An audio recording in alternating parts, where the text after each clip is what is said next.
gap there, just forward of point, and Richards would earn himself 2 runs, looking for 3, and Kalicharan has to hustle. He gets through in the end. Good running there, but a bit uppishly, as they would say, from Richards, but he picked the gap well.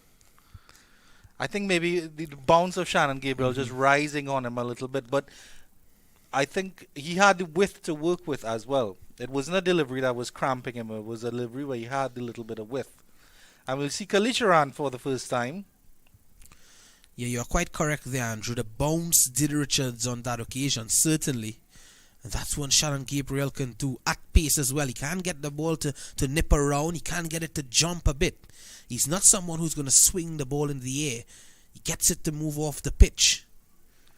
So they maintain the fine leg for Kalicharan while they have a mid-wicket and a mid-on in place on the leg side. 2 slips. Field at point. Extra cover and mid-on. Kalicharan would know a lot about Shannon Gabriel. Of course, Kalicharan would have trained with the Red Force team in the past. Would have played for the Red Force team as well. So he would know a lot about Shannon Gabriel. In local cricket, he would have played against him many occasions. With him as well. So it's good to see Kalicharan as well getting the opportunity with the combined campuses and colleges team. I really like the introduction of Navin Bidesi in that team as well, and a lot of youngsters, Matthew Ford as well. Down the leg side this time. Good work there by Joshua De Silva, who would be in the land of the kangaroo very soon. Andrew Chan, Australia. Shannon's movement to the crease so far, I think he's still looking a little bit stiff, Visham. I mean, it might be that he needs an over or 2 to loosen up. His line and length isn't quite right. I know he's been working very hard on his fitness, as you would see from his social media posts. He's always in the gym and he's always working on things. But he doesn't look as smooth or as rhythmic as you would expect or as you would hope him to be. Yeah, not the most fluent of run-up just yet. And we'll have to wait and see how he goes through his spell. Yeah, he is again. That's a better line, a better length there from Shannon Gabriel, hitting the deck hard. And Kalicharan solid in defence. Well played by Kalicharan, because that one, it was back of a length, came in a little bit. And Kalicharan, I like how he played that underneath his eyes. There's no extravagant movement. He let the ball come onto the bat and just played that easily down into the onside. And that's a sign of great openers, Andrew. You've seen the Babar Azams, the Muhammad Rizwan. Kane Williams is not an opener, but he bats at number 4 position as well. You know, these guys play the ball very late. Gabriel. This one tailing into the right-hander. And Kalicharan looked as though, his reaction tells me that he thought that he missed out there, Kirsten Kalicharan. But that completes the second over. 5 runs coming off it. It's 17 without loss. Richards has done the bulk of the run scoring for the CCC just far. He's on 14. Yeah, and a good recovery there by Gabriel after that first over that went for 12 runs. Still a little bit loose, still a little bit not hitting his straps as nicely as he would like to. And it seems that the experimentation with the Akil Hussein to open the bowling has ended with that first over, and we'll see space from the other end. Young Jaden Seals, one of the brightest futures in West Indies cricket, coming on to bowl right now. And he's a gentleman that has a very smooth and rhythmic action when you compare to Shannon Gabriel at any level. Yeah, he runs through the crease nicely. Yeah, he is Jaden Seals, the young man who has really burst onto the international scene and has made it his own, Andrew. And immediately on his mark there, delivery just outside the line of the off-stump, rising. Demario Richards looks a very compact player. Look at how much cricket he has played, Jaden Seals, and tell you what, this young man is just 21 years of age, and he has done so much already in his career. Now he's here. He's bowling for the Trinidad and Tobago Red Force in the Super 50 Cup. He's opened the bowling in Test cricket for the West Indies. He's played in the Lankan Premier League across in Sri Lanka. Played for the Trinidad Tobago Knight Riders as well in the CPL. He's played so much cricket. Here he is with his second delivery of his spell. Good line, good length there. Richards quietly leaves that one alone. I've been genuinely impressed with the emergence of Jaden Seals and Josh Da Silva, because it seems like they have their heads screwed on pretty tightly. They know what they're about, and they're dedicated to their working out of the game and getting better. I mean, Anil Lakan here could give us a better insight, because he knows them a little bit better. But genuinely, what you see on social media and when they're interacting with persons. This time he's fending at one there. He's slashing hard. And that looks as though it's going to be the approach of Richards. He looks as someone who's a no-nonsense player. He's going to take on the bowling. He's not afraid to do so. Well, of course, these first overs, they want to take advantage of this as much as they can. Again, the combined campuses and colleges, and of course Dinesh Ramdin, their skipper, would keep them well aware that the Trinidad and Tobago Red Force batting lineup is a strong one as well. Batting lineup is strong, and the bowling lineup is strong as well. Here Seals again. And he's bowled him! The first wicket falls here for the CCC. Jaden Seals, the man bowling. The Mario Richards. And tell you what, that looks to be a big wicket. And that starts things here for the Trinidad and Tobago Red Force.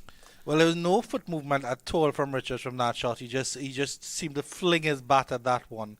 Got a little bit of a bottom edge, and that cannon into the stumps. First blood to Seals. And you can see that he was building a bit of that pressure, because he had 4 dot deliveries before that, and they were varying deliveries that had the batsman playing, had the batsman fending. Yeah, loose shot there from Mario Richards, and he has been stretching at some of those deliveries. There was Seals just pitching that one a bit closer. He was looking for that shot just to punch it off the back foot, and in the end just coming back in a bit to him, taking the inside edge. Here's that delivery again.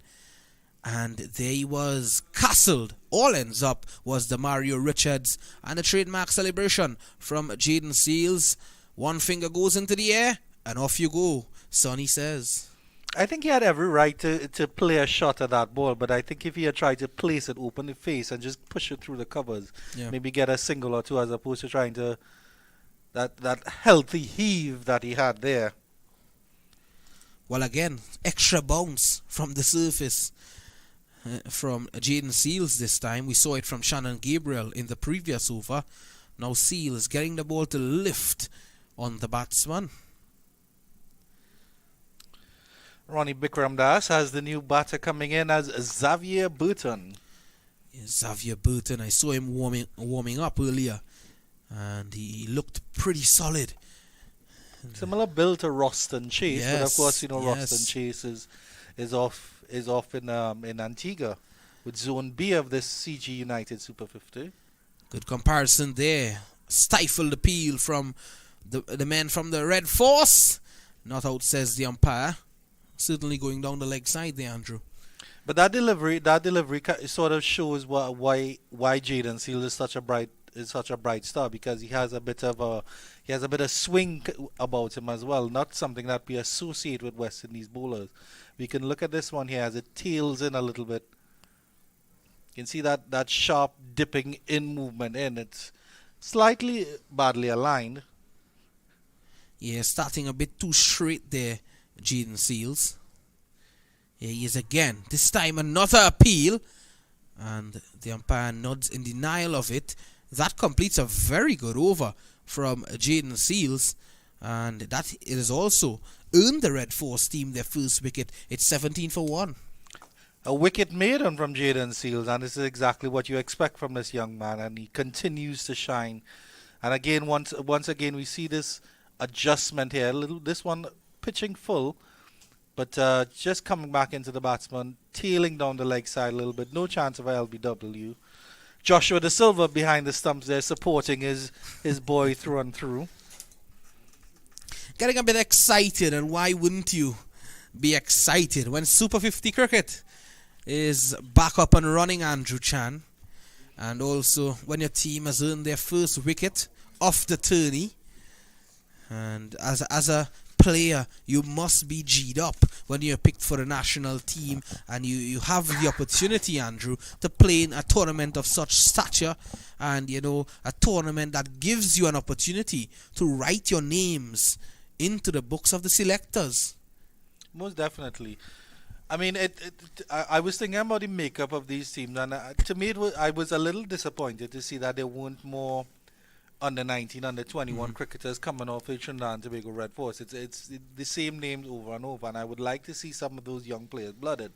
Of course, that's what they're trying to do with the combined campuses and colleges teams and the West Indies Players Academy.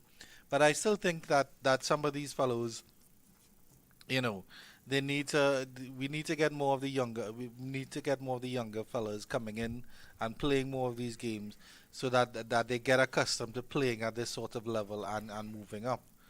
Well, speaking about breeding youngsters, Andrew, tell you what, I'm very happy to see a West Indies Academy team being used in this tournament as well. It gives the youngsters the opportunity. The likes of Teddy Bishop, Kirk McKenzie, Keegan Simmons, Kevin Wicker, Maki Morgist, all of these guys, and that's just to name a few. Leonardo Julian, Joshua James from Tobago as well. It's good to see these guys getting the opportunity. And what adds to the development of the youngsters as well is this CCC team. This brings in a lot of youngsters into this tourney as well. So speaking about the development of youngsters, that's a good ploy to get these two units into this tournament. No, I don't disagree with you, but I think it's something that personally I want to see.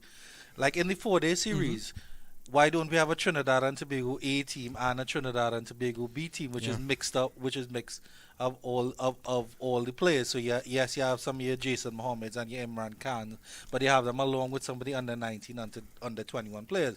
You do the same thing with Jamaica. You do the same thing for Barbados. You extend the format. You get more games in the tournament, and then more players get an opportunity to play, as opposed to the same regular players coming up all the time. And yes, they're very worthy of being on the national squads, but then other younger players aren't getting the opportunity to perform. Well, here's Shannon Terry Gabriel, and he has Kalicharan driving outside the off stump. That's a good delivery at pace as well. Just holding its line though. Maybe a fall shot there from Kirsten Kalicharan.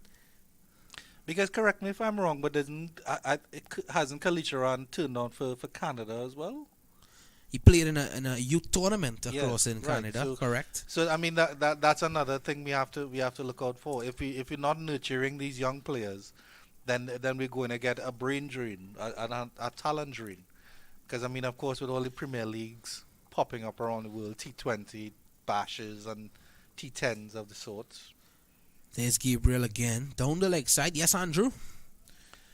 Yeah. So all these we need to nurture these players to send them into the right realms, whether it be white ball cricket or red ball cricket for the West Indies. I mean, the West Indies has to be the be-all and end-all of what we're trying to achieve. Gabriel's still very wayward here. He has to thank Joshua De Silva for not sending him down for 4 wides, because that one was very, very wayward, that previous delivery. Yeah, 2 deliveries like that already from Shannon Gabriel. Deliveries that he's been starting a bit too straight. And he has to thank De Silva as well, of course. This time again, very full there from Shannon Gabriel. Kalicharan looking to drive loosely. A no-foot movement there whatsoever. I'm still not happy with how Shannon is approaching the crease. I mean, you compare to Jaden Seals, and Jaden Seals runs full tilt, full pelt into the crease. There seems to be a bit of a stutter here by Shannon. He's not landing strongly on his feet, and there's a bit of a pause before he reaches that popping crease. And striving probably maybe a little too hard for those full deliveries, maybe those full Yorkers as what he wants to hit.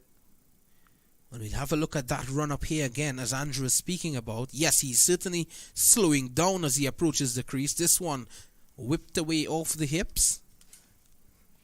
And Kalicharan, well, actually, just taking the leg guard of Kalicharan, and that's a leg by. But again, Shannon Gabriel straying in his line, and you're right, Andrew. You can see just that stutter as he approaches the crease. Yeah, he's not running full tilt, full pelted. But Shannon in particular is a rhythm bowler, so I feel like maybe by the third or fourth over he might start hitting his mark if he's trying to get that. But then of course you hit your stride in the third or fourth over, and then the captain takes you off because you have to come back to bowl the last.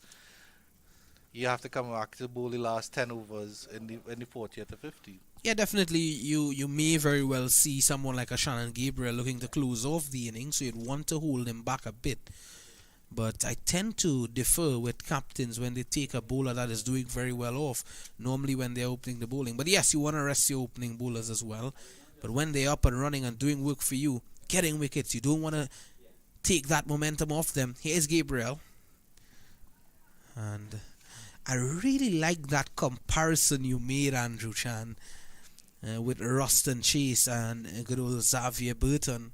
I really like that comparison. I can see a lot of Chase in his approach as well.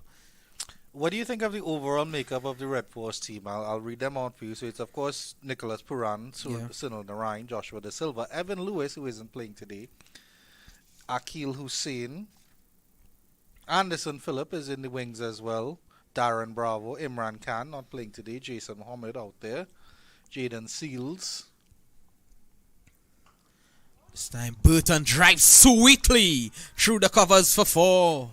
Elegance from the right-hander, and the score goes up by 4 to 23 for 1. That one sat up beautifully for him. A little bit of width there from Gabriel offered, and the batsman was able to free his arms. He's batting on a leg stump guard here, so by the time he stepped across there into the middle and off stump line, and that ball did not rise a lot at all, so he was able to just smack that through the covers.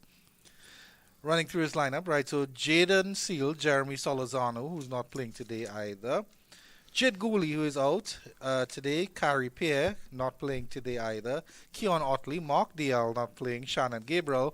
Terence Hines didn't make the final level. And Yannick Cariah. So full again. And good stop there at second slip by Jason Mohammed. That completes the 4-23 for the loss of 1. The man to go, Demario Richards. He was bowled of the bowling of Jaden Seals comprehensively, looking to punch a ball off the back foot. It took the inside edge, went on to the stumps. Unfortunate dismissal for him, but he had to walk back. The score 23 for 1. CCC after being sent in by the Trinidad and Tobago Red Force skipper after he won the toss. That's Nicholas Puran. Yeah, so your thoughts on the Red Force squad for this tournament? It's certainly a dominant setup on paper. The likes of the experienced Sunil Narine, Shannon Gabriel, Akil Hussein, Jason Mohammed, all of these guys, even Darren Bravo, can't take his name off the experience list. And it's also mixed with a good crop of youngsters like Jid Gooley, who is no force to be reckoned with as well, and Jaden Seals, Mark Dial. I'm happy to see these guys in the setup. So it's a good mixture of youth and senior players, and I think it's a dominant setup on paper. It's all about going out there now on the field of play and putting their work to show. Here's Jaden Seals with his second over. He's bang on target. I do like the Trinidad and Tobago team as well. I think they might be a pacer short because they have 3 pacers, Shannon Gabriel, Jaden Seals and Anderson Phillip, who are all quality. But I think there is an opportunity for another one. Maybe I think Uthman Mohammed or something like that. Maybe Anthony Lewis, left arm seamer. Exactly. Yes, that's a brilliant call. Add some dimension to the attack, because you see, I think it's with one of the squads, I think it might be the Windward Islands. They have Preston McSween, they have Obed McCoy, they have Shimon Lewis, and Preston McSween and Obed McCoy, 2 good left-handers. Yeah, I agree with you there. Certainly, a left-arm seamer is a trump card in your team. They can get the ball to move a bit, and they're always nagging the batsman, Andrew. Good left-arm seamers, that is. I think, certainly Anthony Lewis is someone the Red Force can look to. He's been in the setup the 4-day setup. He has played for the Trinidad Knight Riders in the recently concluded Caribbean Premier League. Anil Lakan would know a lot about Anthony Sharon Lewis. No slips here for Jaden Seals. I think that's a mistake, as he's only bowled 1 wicket for maiden. Hurrying Kalicharan with that one, who was just able to squeeze that into the leg side for a single. Well played, you'd have to say, by the diminutive batsman. He almost knocked off his feet there, Kirsten Kalicharan. He had to hurry on both ends. He had to hurry to get onto that delivery, and he had to hurry to get onto the other end. Here's that delivery again. Short rising on him. Was tailing into his body there. And in the end, not dealing with it all that well. Not convincingly. Getting some glove onto it. Luckily, it went down. I thought he played it off his eyes, but it only got up to chest height. Looks as though that's going to be the ploy to Kalicharan. Bowl short at him. It's a good delivery. I think he a bit too straight here, Jaden Seals, to the right-handers, you have to say. But again, he doesn't have the slips to work with, so you don't want to be bowling too wide outside the off stump. He has a third man, though, in Shannon Gabriel. And he has a man at deep backward square length. That's Sunil Narine. He's patrolling that area. I think based on how Jaden Seals is bowling, at least one slip should have been in place. I agree. He's keeping his line, he's keeping his length, and you want to encourage him to try to get those nicks. I agree with you there, Andrew. But credit him for adjusting his line. This time again. So just coming a bit outside the off stump now, Jaden Seals. And Burton looks a bit solid here. He's not someone who's afraid to stand up and play. And he looks solid. He's putting away the bad deliveries when Shannon Gabriel overpitched in the last over. He was able to put it away. Actually, it was Jaden Seals. But back of a length is probably a good place to bowl to Burton, because he's a little bit taller than Kalicharan. So a little bit fuller delivery. He has a bit of a longer reach.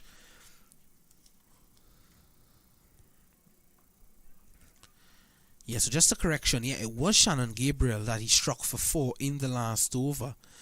As this over comes to an end, 5 overs bowled. It's 24 for 1 here at the Brian Lara Cricket Academy. That's the latest score in match number 3. A fantastic over again here from Jaden Seals, proving why he is one of the brightest stars in the West Indies and Trinidad and Tobago cricketing world. Just 1 run from that over as well. So 1 for 1 off 2 overs. Slightly more expensive from his more senior compatriot Shannon Gabriel, who will be coming on to bowl his 3rd over on the trot now. And he has definitely been a little bit wayward here. But yet there's still a slip in place for Shannon Gabriel, while there isn't one for Jaden Seals. Can you answer that one for me, Visham Lama? What's that, Andrew? Kalicharan gonna face up to Shannon Gabriel. This time down the leg side, and Kalicharan not being able to put that one away. Looks a bit disappointed there. He's having a word with Shannon Gabriel. Must be some rivalry between these Trini boys in the CCC camp. And of course, all of the Trinis in the Trinidad and Tobago Red Force team. Yes, a 1 slip. That's looks to be Nicholas Puran. Gabriel has to be really careful about string on the leg side here, because there's a lot of space on the leg side. There's just a fellow at fine leg, and then just forward a square leg as well. So anything down the leg side, that's well played by Burton, rising on that one, just guiding it down to the 3rd man region. Well, that was a very slow delivery there from Shannon Gabriel. That took a while to get up onto Xavier Burton. So maybe a slower delivery there from Shannon Gabriel. Maybe a bit tired there, Shannon. Who knows? It still does show the nature of this pitch as well, that even that there is bounce, it's not unfriendly bounce. Yeah. It's playable bounce. As we said, there has to be some preparation moisture under that top. layer of the track. Of course, in recent days, we would have seen a lot of rain in Trinidad and Tobago. It's that time of the year as well, Andrew Chan, where you'll see a lot of rain, and we would hope as cricket fans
and colleges team, and I think they're in a position where they need an innings of substance from their skipper.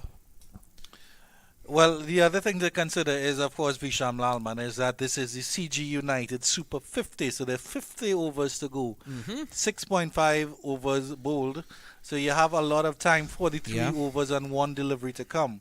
So at this point, they really need a partnership to build, and if I can get them anywhere close to a competitive 200 or above 200, and that's what they have to be looking for.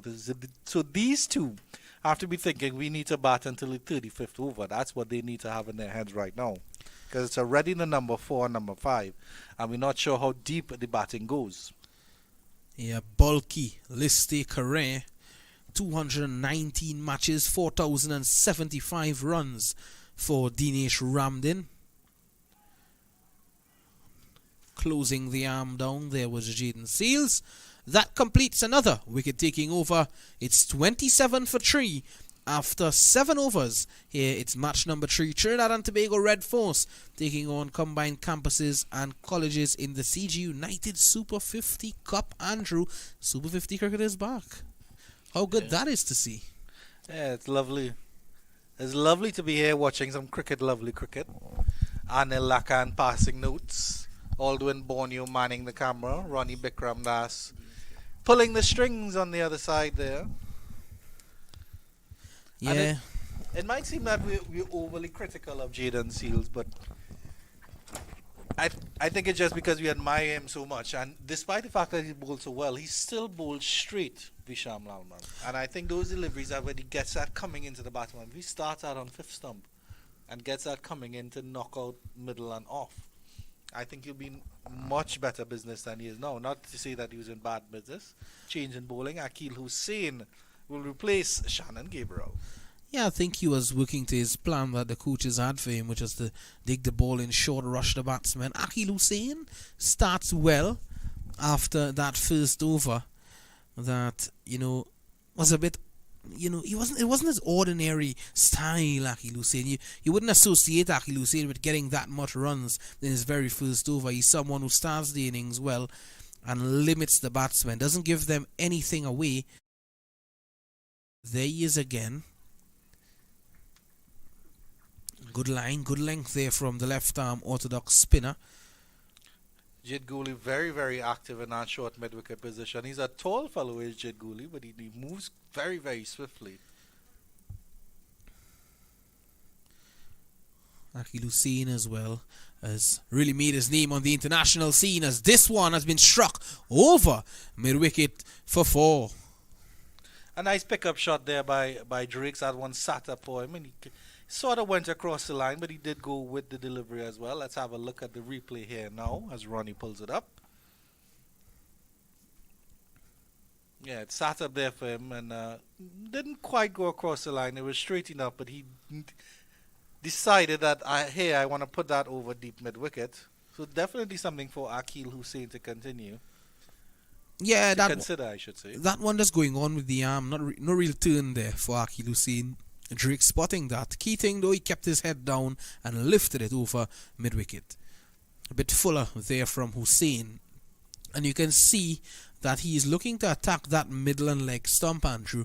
Really, close down that. Don't give the batsman room to free their arms. There's also another quality tall left arm spinner in the Trinidad and Tobago Red Force squad, Cariah. Yeah. Unfortunately, he has been lifted out. Oh, there's some spin and bounce there from Akil Hussein. Drake stretching forward, and Akil Hussein just beating the outside edge. That's the Akil Hussein we have come to know in recent times, Andrew. Yep. I mentioned Cariah because the two are close friends. Ooh. Good movement away. That one spinning away. What? Sharp spin. Yeah, that's the end of 8. It's 31 for 3, and you were speaking about Cariah.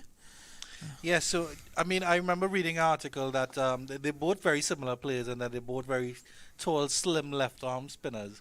And while Akil Hussein's trajectory of his career has moved on to regional cricket, to international cricket, playing for the West Indies, representing the West Indies colours, Cariah is his very close friend and teammate and brother.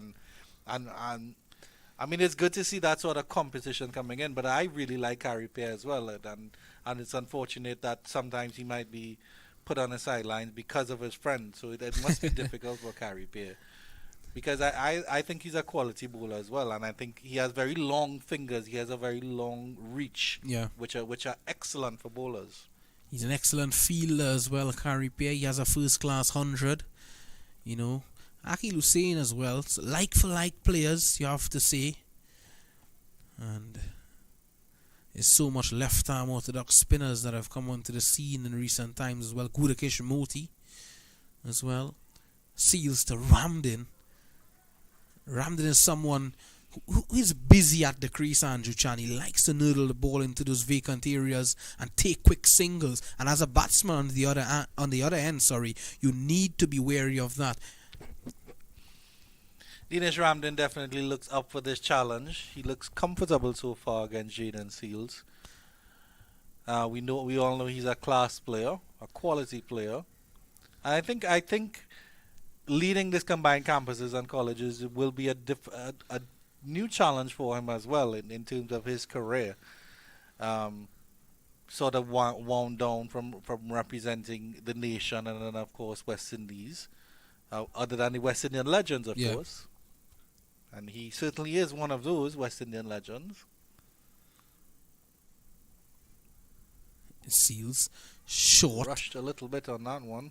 Yeah, definitely so. Ramdin not in total control of that, and certainly that one took him on the arm. He didn't get any bat onto it, and Seals is scuffing up the crease a bit there where he's landing, and rightfully so he's having a word with Ramdin. Here's that delivery again. Short. Oh, maybe he didn't get up as quickly as he would have expected there, Dinesh Ramdin. He was through the shot a bit too early, and then it came through and it struck him on the arm, on that right arm. Hopefully he's wearing a chest guard as well. I'm not sure if it struck him on the arm or the chest. Well, he's still laughing with Jaden Seals about that delivery. He is like, oh, that delivery just coming back in a bit. And Seals, in his last couple of deliveries, he would have been operating at a straighter length. This one just outside the off stump. And Drakes left it alone. He seems to know where his off stump is there, Jonathan Drakes. Jonathan Drakes is a braver man than me to leave that one, because we've seen how Seals is good at bringing the ball back into the right-handers and tucking them up. Andrew, I think if you're watching Jaden Seals there, you can see how hot it is out in the middle. Thankfully, we are in the luxury of air conditioning. Here's Seals. This one coming back in sharply. Drakes knew nothing about that. He was standing in his crease there. He was neither forward nor back, and Seals went through him. Almost cut him in half with this one. Let's have a look at it again.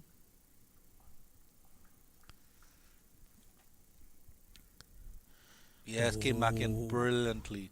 And this is what I mentioned to you, Visham. If he gets that ball on the fifth stump and brings it back in. So that one was a little bit wide, maybe about a six stump line. So he needs to tighten it up just a little bit. He will be in some serious business here. Because Drakes, I mean, I think any batter is always tentative outside the off stump. Yeah, definitely so. But pulling back the length there a bit, so Drakes was a bit more comfortable playing at that.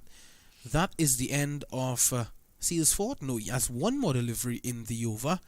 It's 32 for 3. We are approaching 9 overs here in this game. This is match 3 between the Trinidad and Tobago Red Force, the defending champions, of course. The Trinidad and Tobago Red Force with 13 Super 50 titles to their name. And CCC has 1 to their name. So that in itself tells a story, Andrew Chan.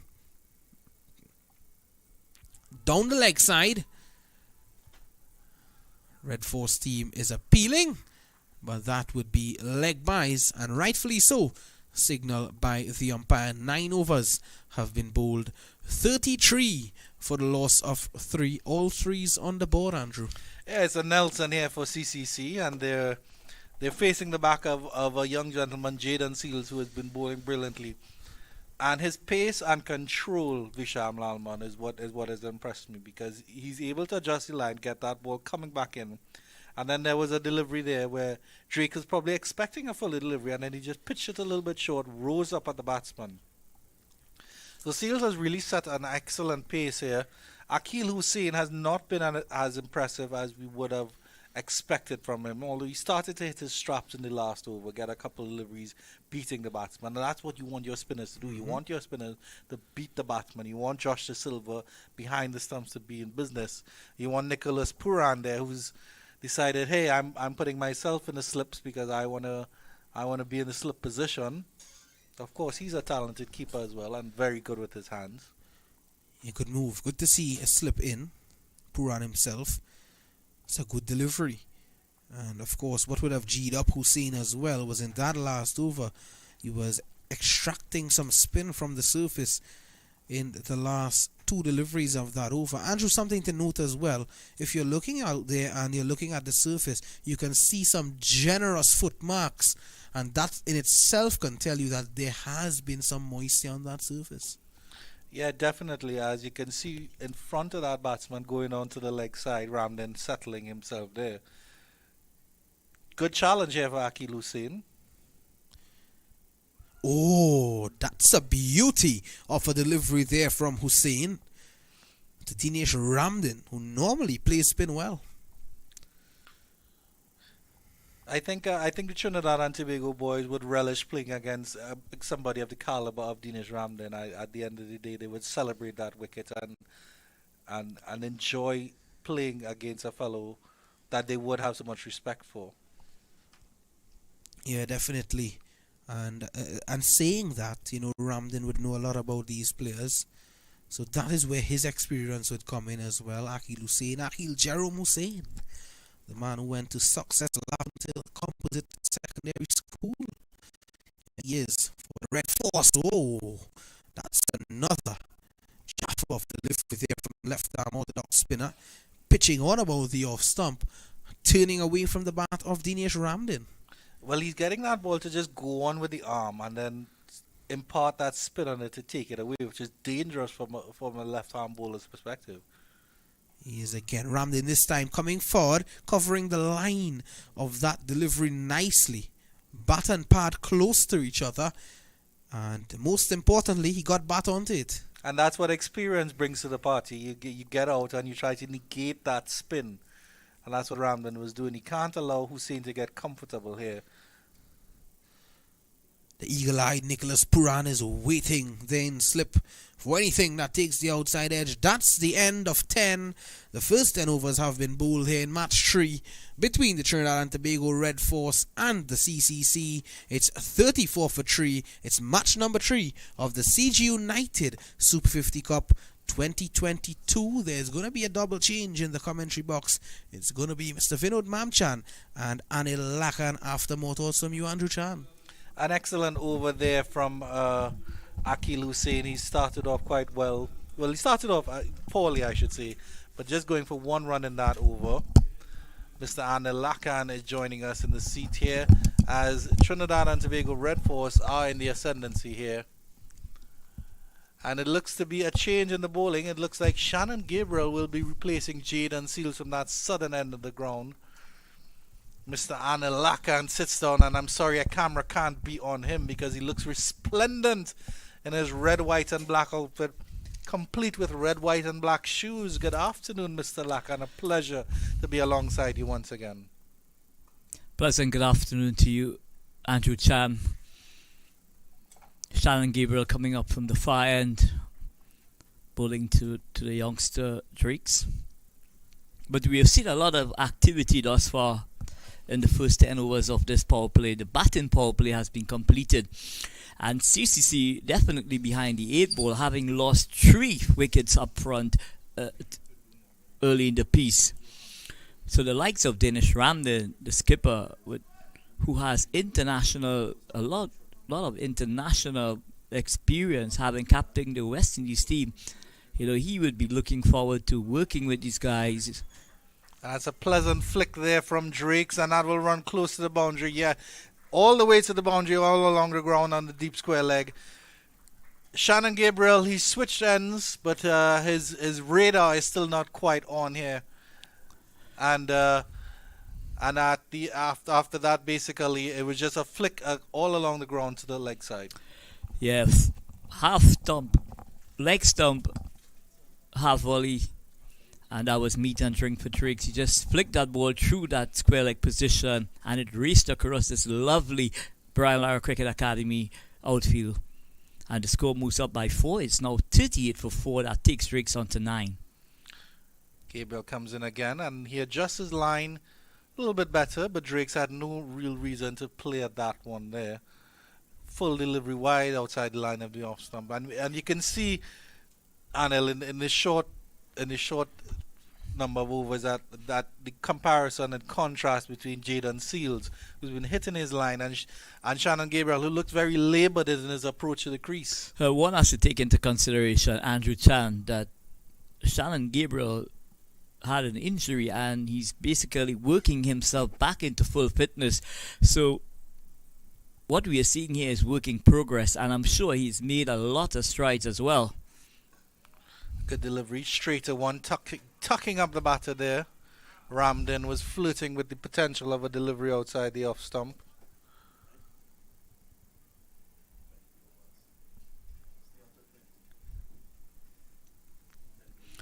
So Shannon Gabriel getting back to almost full fitness, and I tell you what, Shannon Gabriel, a fit Shannon Gabriel, he's going to be asking a lot of questions, not only against the CCC batters, but all the batters throughout the region.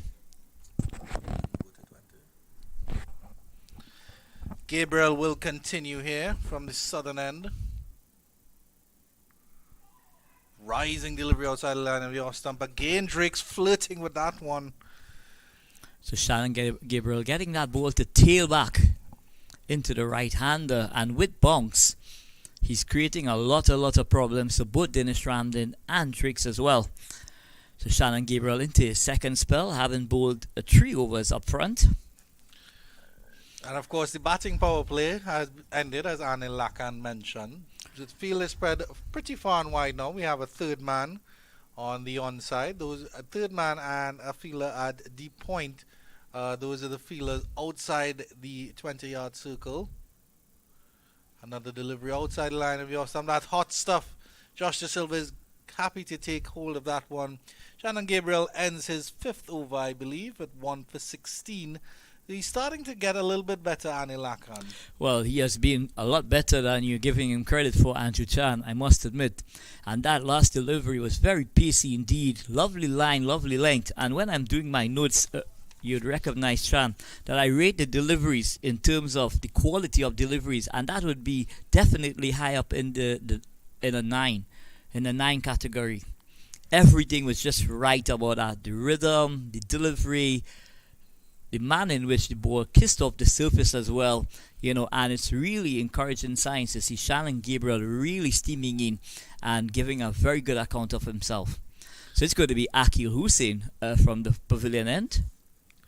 So Gabriel is working his way back in, as we see, and I did mention that to Visham Lalman that we might see his best by about his 3rd or 4th over, which has come to fruition, because his first 2 overs a little bit wayward, you have to say.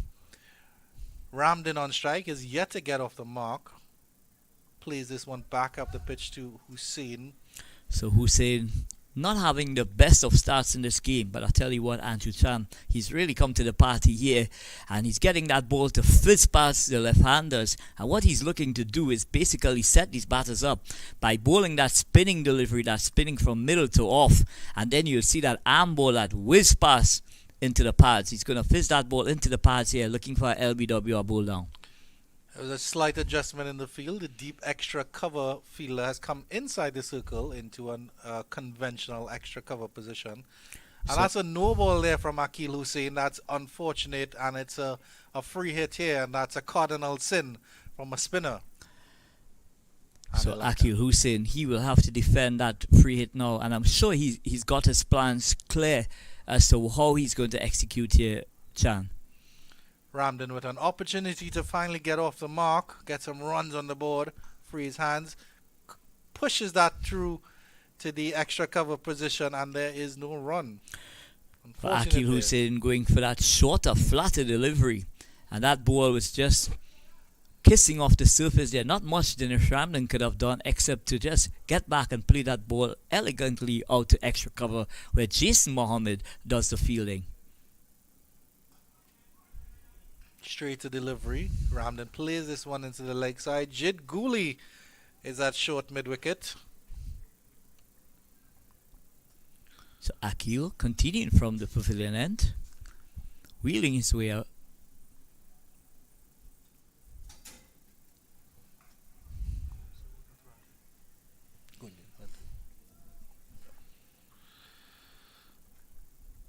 So the Trinidad and Tobago Red Force team definitely in the ascendancy here. What do you think of the tactics employed by Nicholas Puran so far? Well, it has been excellent captaincy from the West Indies captain, white ball captain, Nicholas Puran. He's been spot on, and what he has done really well, Chan, he has read the conditions really well. And when I talk in that term, I'm referring to exactly what the surface is doing.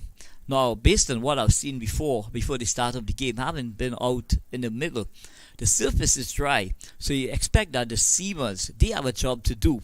And if you look into the Red Force lineup, they've gone with 3 frontline spinners, and that will tell you a lot.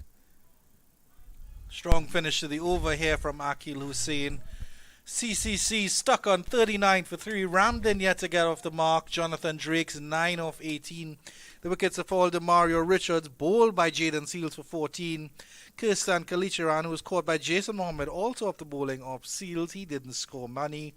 And Xavier Burton caught De Silva by Shannon Gabriel. So the Pacers taking the wicket so far, doing the job here for the Red Force. And right, so there's a scoreboard, Ronnie. So Kirsten Kalicharan caught by Jason Mohammed off the bowling of Seals for 2, and Xavier Burton caught by De Silva off the bowling of Shannon Gabriel for 5. What a delivery that was of Shannon Gabriel. Just pitched on the corridor and just left him late. Nothing he could have done to avoid that delivery. He was playing along the right line, but that ball at the last moment just shaped away, took the edge, and Joshua De Silva said thank you, and he was back on his bike. Really was a beautiful tempter here for Xavier Burton. A slip is in place for Shannon Gabriel as he continues from the southern end of the ground. Short delivery, and Drake rises on top of that one, stares that down to third man, but Darren Bravo does the fielding. So Shannon Gabriel really giving a good account of himself. And he just seems to be a bit more fluent from the far end, Chan. Running in, hitting those areas, that 5-meter length, which is important to keep consistent bowling at that 5-meter length.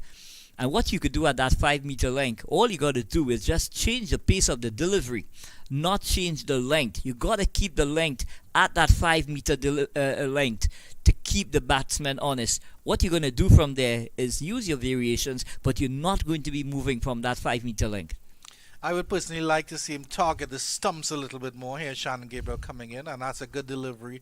Yorker length, well dug out by Dinesh Ramdin.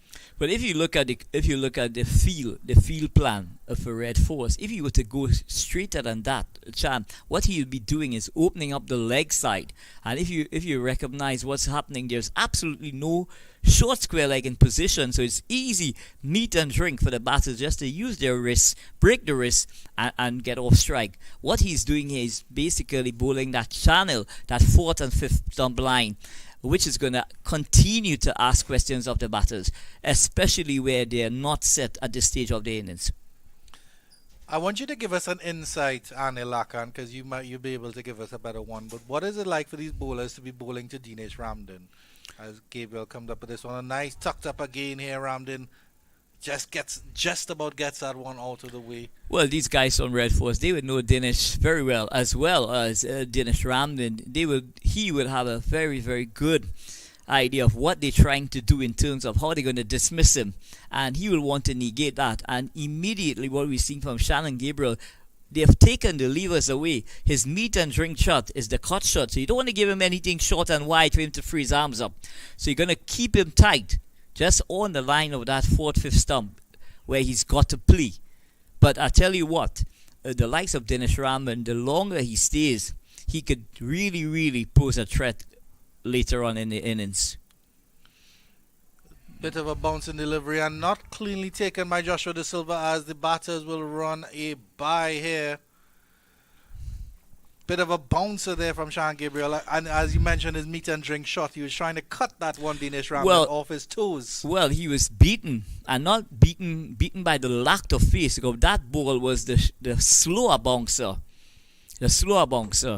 where he hits the ball into the pitch, and it does not take off as quickly as his stock deliveries. So Dinesh Ramdin was guilty of being through the shot even before the ball had reached him.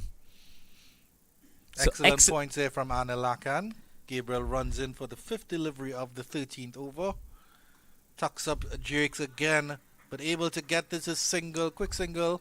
And just as we were having that conversation, Chan, you don't want to be getting too straight, because Dinesh is technically sound. He would just break his wrist and take the pace of the ball, and he's off and running. He's still not up and running yet, though. He's faced 18 deliveries yet, as Shannon Gabriel has 1 delivery left in this over. 1 for 18 or 4.5. Good bowling by the pacer, who's working his way back into competitive cricket after some serious injuries, you said, Anil Lakan. And of course, yes, I mean, you do see Shannon Gabriel. He's putting in the effort behind the scenes on the social media. You see the pictures that he would post, etc.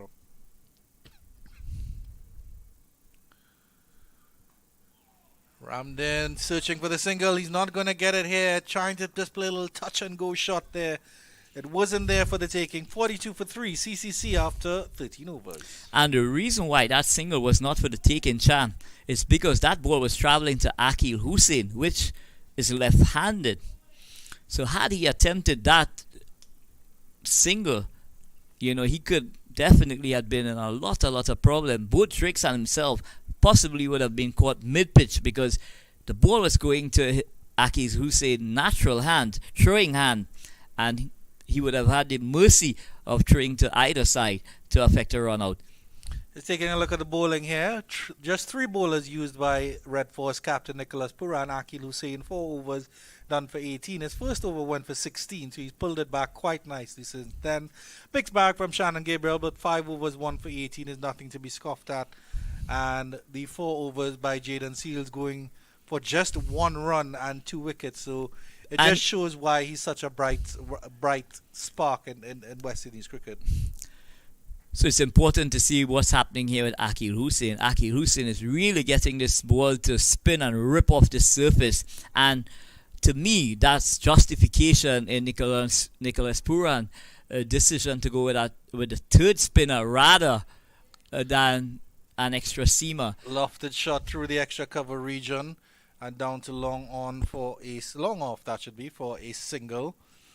And I tell you what, Andrew Chan, both Dinesh Ramdin and Tricks have to be extremely careful when driving, because with the ball ripping off the surface, if we are not close enough when executing that cover drive, you could definitely hold out to that extra cover position. Most definitely. Drake's a little bit taller than Ramdin, so he will have that little bit of an extra reach. Ramdin, of course, we know, a very compact player. He settles and waits for Akil Hussein. And that one a little bit uppishly there by Ramdin. A little bit uppishly squirted out into the point region. So Dinesh Ramdin not picking that length early enough in that decision making, and he was caught driving away, but just kept it nice and soft at the end. Well, I think the challenge with Akil Hussein is, because as a left-hander, he's going to bring the ball naturally into the right-hander. But then when he imparts his spin on it, so it goes along with the arm, but then when he gets his spin to cut away, we can see that he's quite dangerous from that when it hits the pitch. And that delivery again, jarring Ramdin up on the higher edge outer splice of the bat. Well, one of the things that we must be cognizant of the fact, Chan, is that with Akil Hussein spinning the ball as much he is at the moment, and the amount of turn he's getting off the surface, it's a big challenge indeed for both these batters here. They've got to ensure that they're very close to the delivery. And this one, he's bowled him, knock, neck and crop here. The leg spinner pitching on middle and off and knocking that off ball off. What a beautiful delivery from Akil Hussein there. And that's wicket number 4 for Trinidad and Tobago Red Force. CCC now struggling at 43 for 4, having lost the evergreen Dinesh Ramdin. And let's have a look at this one. This one just going along with the arm. Oh, a bit of an outside edge there as well. It drifted past the outside edge. And brilliant delivery there from Akil Hussein. And unfortunately, Ramdin didn't bother the scorers at all. Faced 23 deliveries, was not able to get off the mark. And at the end of that over, Hussein galloped through that over. And he's gotten his first wicket here. Ramdin for duck. And the CCC stumbled to 43 for 4 in the 14th over. So Dinesh Ramdin beaten by the flight. That ball was drifting into the right-hander, and at the moment it pitched, it just spun away past that outside edge and it rocketed into the off ball. So Akil Hussein is definitely showing us what a top competitor he is and what a quality bowler. I mean, he's been playing his trade at the international level, Chan, and he has been very, very successful indeed. And I must tell you that the batters to follow with the amount of spin that Akil is getting off that surface, they might be very, very tentative in coming forward, because you don't want to be coming forward too early as well. You want to be playing that ball as late as possibly, but the ball is not spinning slowly. It's really fizzing off the surface. So you've got to have that decision making very early when playing Akil Hussein. Now, all due credit to the batters. Drakes, you've done an excellent job thus far, scoring 12 from 22, but it has not been a surface where you can go out there and express yourself, Andrew Chan. Yeah, Drakes has equipped himself so well so far, 12 of 22 as you mentioned. And of course, I think what these players have to remember is, Anil Khan, that this isn't T20, it's the CG United Super 50, so it's 50 overs, and they have a lot of time to go still. Some 36 overs, as O'Dane McCarthy is the new batter to join the foray here. Well, all of these youngsters here who are part of the CCC unit, and again, it's really interesting, Chan, from a West Indies perspective, to have all these youngsters now participating in this CG 50 over tournament. And I tell you what that does, it really opens up a lot more opportunities for the players who are on the fringe of regional and international cricket. So to me, this is a really excellent idea from CWI to have both the developmental team, the West Indies developmental team, and the CCC team, where all the players from the different campuses come together and they get together, under the guidance of, the coach Floyd Reefer, who has been doing a tremendous job with all these youngsters there, having won the tournament as well, Floyd Reefer. So he will, having played international cricket as well, he's going to bring a lot to these youngsters and them. Not only from a playing perspective, but also from a coaching perspective, having won this tournament with the combined campuses and colleges team.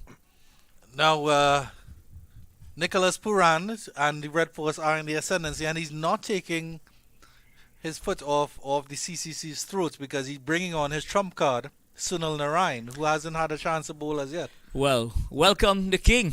That's how we call him. We refer to Sunil Narine as the king. And there is a forward short leg in position, or short leg that should be in position for the new batter. So the field for Sunil Narine is going to be a slip, extra cover, mid-off, mid-wicket, deep backward square, fine leg, and deep point. And this one, that's a lovely drive through the cover region, and that should run close to the boundary. That's 4 runs. A little bit of a loosener there from Narine, and Drakes was able to punch on that one and push it through the extra cover region. 4 delightful runs all along the tooth. So Sunil Narine deciding to come wrong the wicket to Drakes. That one was a half volley and off stump, really asking to be driven, and Drakes did that really expertly, just leant onto that cover drive, and it raced along the carpet here at the Brian Lara Cricket Academy. Immediately switched over the angles now, and he's tucked up Drakes with that one, and they'll get that through for a quick single here. Skipper Nicholas Puran covering a lot of ground to his right there and showing what athleticism he's got, Chan. Yeah. But I think Jonathan Drakes has shown that once you bat sensibly and capably on this ground, you're capable of making runs. And I think maybe the CCC that hasn't quite caught up with how to play on this ground yet. Maybe it's a little bit of nerves coming to Trinidad for the first time in a while. McCarthy playing that one into the leg side. Good work there by the short leg fielder. But one must take into consideration as well, Chan, that most of these youngsters have never played at this level, so it's going to be an acid test for them to say the least. And if they could withstand the likes of Sunil Narine, Akil Hussein, Yannick Cariah, this would be a great, excellent learning curve for them as well as they progress in their cricketing careers going forward. Well, both Drakes and McCarthy have an opportunity to bat long and bat deep in their innings here. Narine with a little faster delivery. McCarthy getting on top of that one, playing it down. And there is no third man there. And Darren Bravo will not get the ball. And it's 4 runs all along the turf there. Well played there by McCarthy, you have to say. Just getting on top of that one, opening the face and running it down. Puran, and that actually isn't Bravo. That's Jid Gooley who was in chase, but unfortunately they couldn't get up to that one. 4 runs all the way. Well, if you ask me, Chan, McCarthy had known nothing about that delivery. It was the leg break that was spinning across the right-hander, breaking the edge and going down to third man. So I wouldn't want to give him that luxury that he went back and played that ball expertly. He was beating all ends up. That ball was breaking the edge and going down to third man. Fast delivery from Narine to end the over. Drifting a little bit away as well from the batsman as well. With some sharp spin. 15 overs gone, 52 for 4. CCC facing all sorts of trouble. The red force in the ascendancy here. And it'll be interesting to see. I think Akil Hussein will continue the bowling from this pavilion end. Yeah, Akil Hussein really putting the revs on those deliveries here at the Brian Lara Cricket Academy. But I must tell you as well, Chan, that this track here at the Brian Lara Cricket Academy is traditionally helps the spinners. But today we're seeing that ball not just spinning, but the bounce as well, It certainly hasn't been sharp bounce. There is bounce on offer, but it's playable bounce.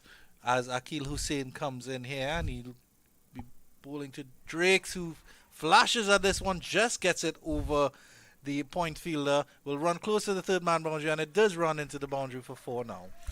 So Drakes really taking the aerial route there. But I tell you what, Chan, his heart must have been in his mouth there, because that ball just narrowly escaped the backward point fielder. It just looped over the backward point fielder as we see it here, and it raced away to the boundary for 4 runs. So Drake's living dangerously, and we are seeing another change in the field here. A gully is going to go into place now, and that's Yannick Ottley. 2 slips in place now for Akil Hussein. And that one just edges between the 2 slip fielders, and that will run close to the boundary as well. Will the fielder pick that one up? Yes, he does. And they're able to get that one to the outside edge found again. Drake's played that one with soft hands, and it gets through between first and second slip. So what happened there is that Drake's played that really well, playing with soft hands. That's the reason why it did not go to Yannick Ottley. But what he's done now is made that adjustment by taking a step forward. So in the event that it breaks the edge, he's going to be in business. This one flicked into the leg side, and they will get an easy single here down to the mid-wicket region. Darren Bravo does the fielding there, running across from mid-on. So Akil Hussein just getting a bit too full on this with this delivery here. Just allowing Drakes to work that into acreage of space into that mid-wicket region. But we're seeing another change in the field. Shannon Gabriel is now into the conventional mid-wicket position, and there's a deep backward square in Jed Gooley being stationed now.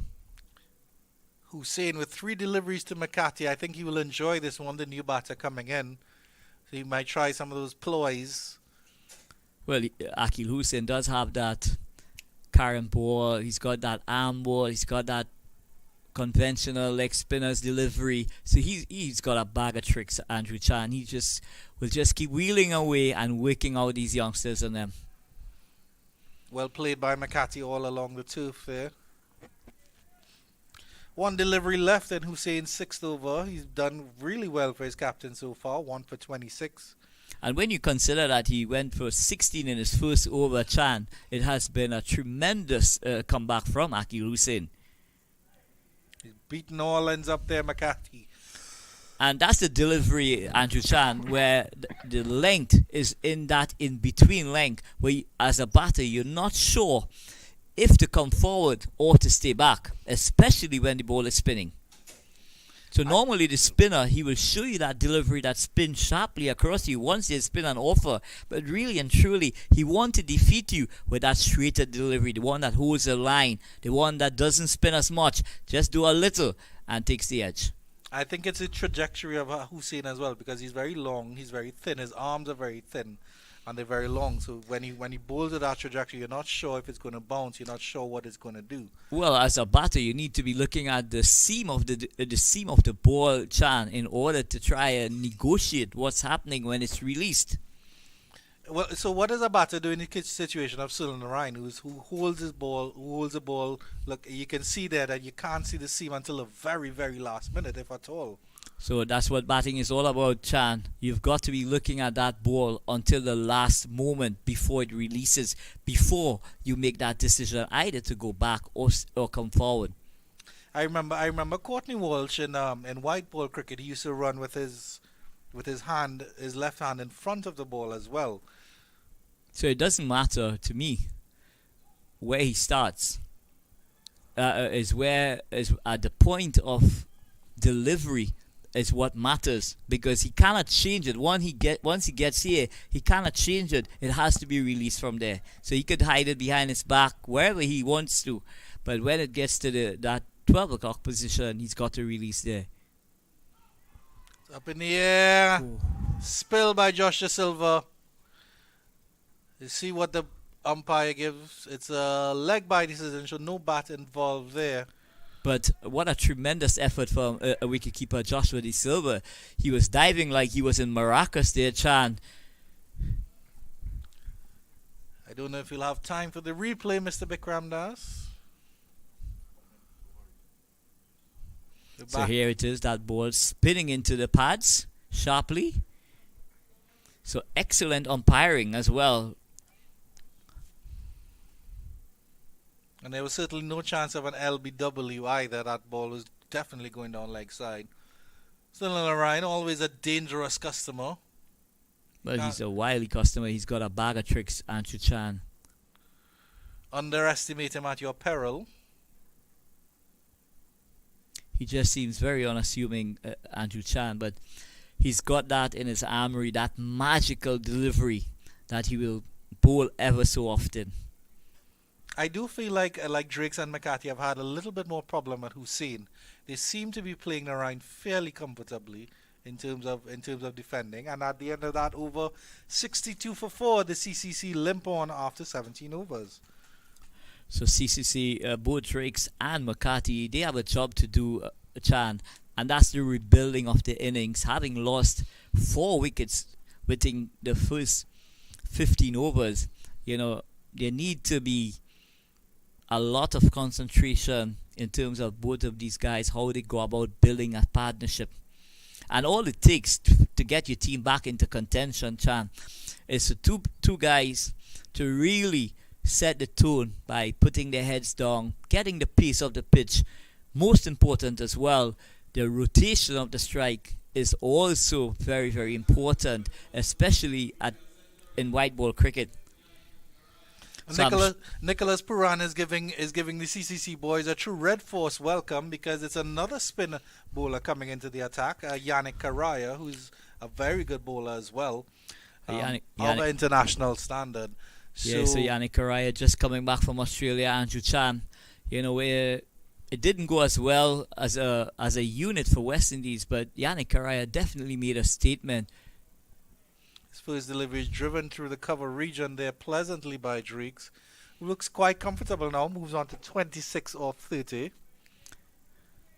So Yannick Cariah starting off with that leg spinner, floated delivery on that off stump. But I think, Anil, that this will be a good learning point here for these two young CCC batsmen, because there's an opportunity to play spin, work the ball around, get singles, and maneuver the strike. Nice shot there by McCarthy down to the extra cover region, but there is no run. Good fielding there by Sunil Narine. And Sunil Narine, who is not well known as a fielder, has done so well in recent times. So both Drakes and McCarthy. Stepping back to cut this one is McCarthy and get that one down to the deep cover region. So at the moment, it's a diet of spin from Red Force to both these youngsters. So we've got the right arm leg spin in operation now. We've got the king operating from the far end. But from the CCC's perspective, 3.66 run rate, that's something to build on, isn't it? If you can get, you're negotiating these spinners and you know they're bowling well, you know they're bowling in the top of their game, but if you can at least get 3 or 4 singles off the over, then at least you'll be getting your feet moving, you'll be getting the scoreboard moving as well. But as these spinners, both Sunil Narine and Yannick Cariah get into their work, scoring is going to definitely be a challenge. But this one is slug swept. Sweep wide of the forward square leg region, and they will come back for 2. It's a clean shot there by Drakes. He strikes the ball quite well when he's ready. 2 runs there. So 4 runs already off this over without taking too much risk, which is the point I was trying to make, Anilak. Well, very important for Drakes. Those deliveries that are presented that he could slog sweep, which you play on length, and he did that extremely well. You're picking the length early and sweeping. But he's got to be very careful because Yannick Cariah has got that googly that spins sharply back into the right-hander. So if he does not pick that length early enough, he could be in some trouble. Well, certainly, whatever the CCC do accomplish at the end of their tenure in the wicket will be built on the back of Dominic Drakes, who's progressed quite well now to 28 off 33. CCC 66 for 4 after 18 overs. Well, CCC, their first ownership of this game, Andrew Chan, would be to try and negotiate all of 50 overs, to try and bat through the entire allocation of their overs. And if they are able to bat 50 overs, they could post a competitive total. But Trinidad and Tobago Red Force, on the other hand, they would be looking to the likes of the King and Yannick Cariah to continue to plug away at these batters. Confidently played by McCarthy against Sunil Narine, stepping out a little bit there. Sunil Narine, we haven't seen any evidence thus far from Sunil Narine of any exaggerated turn on offer from that far end. And that could be curtains. And yes, playing across the line, going for the reverse sweep and paying the ultimate prize, missing the length on this occasion, Andrew Chan, and being adjudged LBW. Well, it seems to be a dead straight ball here as we see the replay that Ronnie has pulled up for us. It's a dead straight ball delivery on the line of middle and off. And McCarthy just played a shot that really wasn't unnecessary. And I think you'd be ill-advised to do so at this time. And but as plumb LBW as you can get. Well, the fact of the matter is, I want to question the thought process of McCarthy here, Andrew Chan. Your team are struggling at 66 for 4. Being on the back end of some really good bowling from the Red Force team. One would have thought that the likes of McCarthy would give that support to Drakes to try and rebuild and construct, and it's a partnership. But here it is, being a bit too ambitious, and who other than the King strikes again? Sunil Narine. But from the CCC's perspective, why would you want to give a man like Sunil Narine an easy wicket? Make him work for your wicket. Put some value on your wicket. Well, Matthew Ford, who I believe is the vice captain of the CCC squad, comes into the fore now. Well, I'm sure the think tank of the CCC team, Andrew Chan, they would have discussed the bowlers they possibly would have liked to take on, and I'm sure Sunil Narine would not have been one of those bowlers to be going after or trying to be ambitious, against the likes of the King. But look at what is happening here. 1 for 11 of 2.2 overs. They've already taken basically 6 runs or 6 runs off his 6 runs per over off his previous 2 overs. So you were in a good place. You didn't need to try anything, and you definitely didn't need to lose a wicket because they were starting to build something a little bit here. They've been together. They were together since the 14th over. So again, inexperience, if you ask me, Andrew Chan resulted in that wicket. Matthew Ford stretches up the pitch and plays that one back up to Sunil Narine. And the fact of the matter is, the other thing to consider, Anil, is that you have Jonathan Drakes, who's looked supremely confident at the other end. Tucked up again, but Ford is able to get this one, turn this one down into the deep square leg position for a single. And he gets off the mark immediately, well, off his second delivery. So, both Ford and Drakes, I'm sure Drakes is going to be telling him and having conversations with him, how to approach his innings. Bit uppishly, and he'll get that down to the third man region, and that will run away for 4. Bit of a loosener there from Sunil Narine, and Drakes was able to pounce on that one. 4 valuable runs to Jonathan Drakes and the CCC squad. So that takes Drakes on to 32, but here we see it again. Opening the face there is Jonathan Drakes and working that one down to that third man region. But I'll tell you what, skipper Nicholas Purran, he's going to get that second slip into play immediately, because that's the second occasion that ball has gone through that region. And just as we are having that conversation, the slip goes into play. Drakes pushes this one down to the long on region, and he will get a single there. End off a wicket taking over for Sunil Narine. 19 overs have gone. The CCC 72 for 5. Jonathan Drakes, their linchpin, 33 off 35. So Jonathan Drakes playing a lone hand here thus far for CCC, Andrew Chan. But I must admit that the Red Force has really worked out exactly how they're going to approach bowling on this wicket. And to me, that is a huge plus.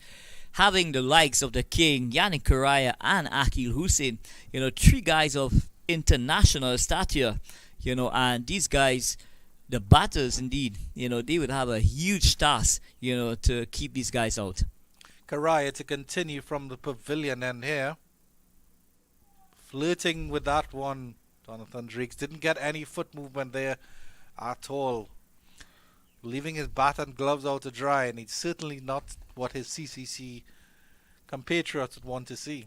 Well, I'm sure skipper Nicholas Purran definitely would be thinking about that second slip as well, because Yannick Cariah is getting that ball to zip away. So possibly he'd get that, move that 45 in Shannon Gabriel, bring him possibly to that mid-wicket and get that fielder across.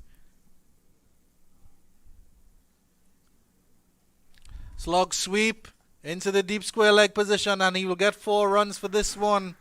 Good shot there by Jonathan Drakes, going for the aerial route, getting it over the infield, and the fielder at deep square had to run around quite some the distance and was not able to cut across that one. So excellent shot here. We see it again. So this ball was pitched just on about that leg stump, but what Jonathan Drakes did really well, he picked the length early, so he was able to play it, and he played it early enough so he could have got it backward a square rather than forward a square. So that resulted in the boundary. Trying a repeat of the shot there, but Cariah getting a moral victory here. That one drifting down the leg side, but then cutting back across the batter a little bit there. So Jonathan Drakes might just be well advised here, Andrew Chan, to play the ball on merit rather. To me, this shot that he played was premeditated rather than looking at what was being presented to him. Yeah, and you're quite right, Arnold, because what he's done quite well so far in his innings is play the balls on merit. This is better cricket here from him, just turning this one into the leg side and getting a single. To Joshua De Silva, cleaning up there at mid-wicket. So Joshua De Silva would be looking forward to his next tour. Most definitely. And hopefully this tournament, the CG United Super 50, gets him some valuable time in the middle. Match fitness, as they always say, is a different prospect. Wonderful And what a delivery. peach of a leg spinner from Yannick Cariah. Pitching, doing all the right things here, Andrew Chan. You know, the classical leg spinner's delivery, pitching on middle and off and whizzing past the outside edge. And I'm sure Yannick Cariah, he will want to be challenging the inside edge with this delivery. Going for that googly, and he does! Oh my goodness, it's the googly being served up here, challenging the inside edge. So Yannick Cariah showing us all his skill sets here in this over. And after 20 overs, the CCC have progressed to 77 for 5. 5 runs off that over. Jonathan Drake's on 38 of 39. Matthew Ford just to the wicket on 1. And some more words from Anil Lakan before Mr. Vinod Mamchan comes in. Or Visham Lalman comes in. So excellent work from the Trinidad and Tobago Red Force, really restricting this CCC team to 77 for 5 in 20 overs. And the spinners has gone to work very, very early in this. And here goes another one. Sunil Narine rattling the stumps here again. So the king is doing magic here at the Brian Lara Cricket Academy, Visham. Yeah, definitely so.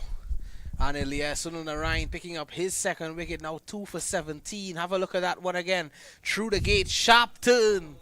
Where did that come from there from Sunil Narine? So what he's been presenting, Visham Lalman, is the ball that just goes on with the arm. And we knew at some stage that big spinning delivery is gonna come. The young man here was trying to rock back onto the back foot to plan and pierce that offside, but the deeper he got into the crease, that ball was following him, and it ricocheted into the stumps there. So curtains here for CCC, losing their 6th wicket here, and I'm telling you, they're really struggling here, Hisham Lalman.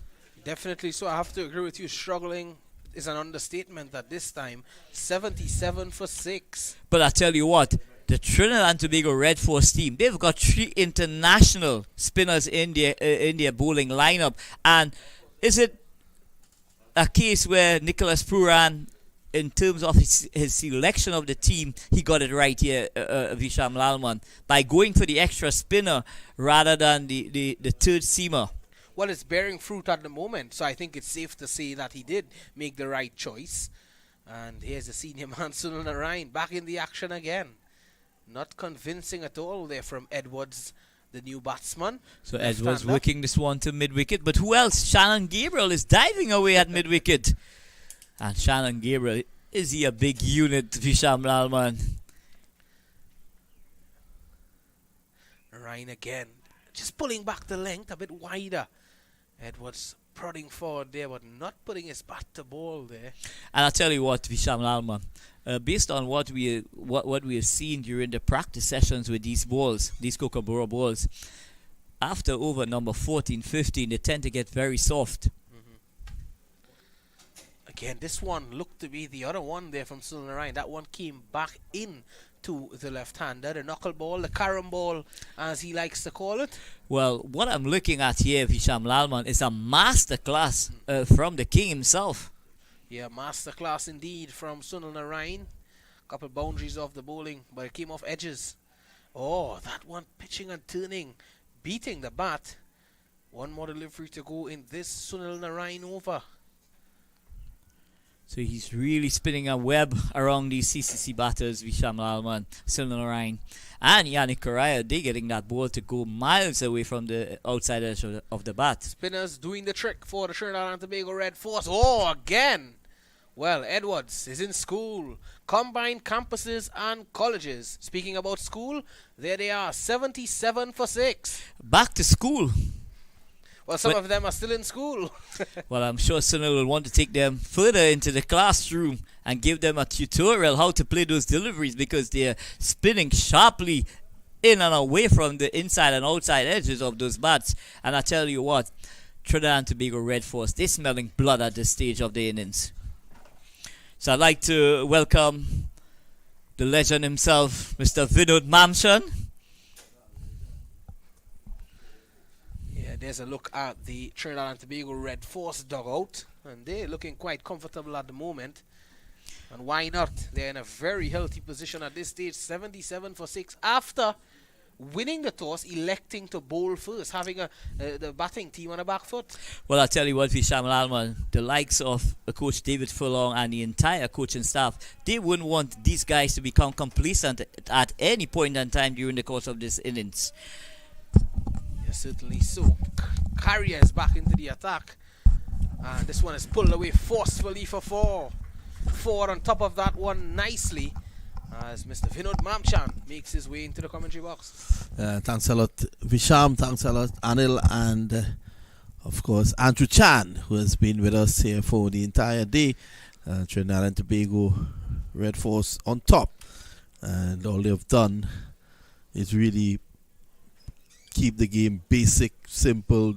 They've done the basics right here, Visham. Yeah, definitely so. They have done the basics right, and after electing to field first as well. Well, that's a beauty. That beat everyone. The batsman, the wicket keeper, and also the taxi driver who was passing close by. There's been that kind of day for the spinners, beating the outside edge, picking up the edges as well. And you look at the innings of the CCC, and it has again been one that mirrors what you saw at the World Cup with the West Indies team. Poor shot selection, guys not thinking on their feet, not playing according to the demands of their team, and that has led to their demise. I think I'm not playing to the demands of the format as well. It's a 50 over format, and this requires some sort of application that we have not seen. Yeah, 50 overs is a lot of balls, and they need to realize that. Trinidad and Tobago putting extra pressure now in the form of a forward short leg, and Cariah, who has looked really good in this spell, hasn't taken a wicket yet, but he has looked good. Yeah, and he's bowling to the new batsman as well, Edwards. So I think that's a good move by Nicholas Puran as well, putting in that forward short leg, putting some pressure on the batsman very early on in his innings. But if you look at McCarthy and McCarthy's dismissal with that reverse sweep, I think if I was a coach of the CCC team, McCarthy would struggle to get back in anytime soon. You look at the situation, you're 62 for 4 with loads of overs to go, and something reminded you of that IPL game where you would have seen, and you played a reverse sweep.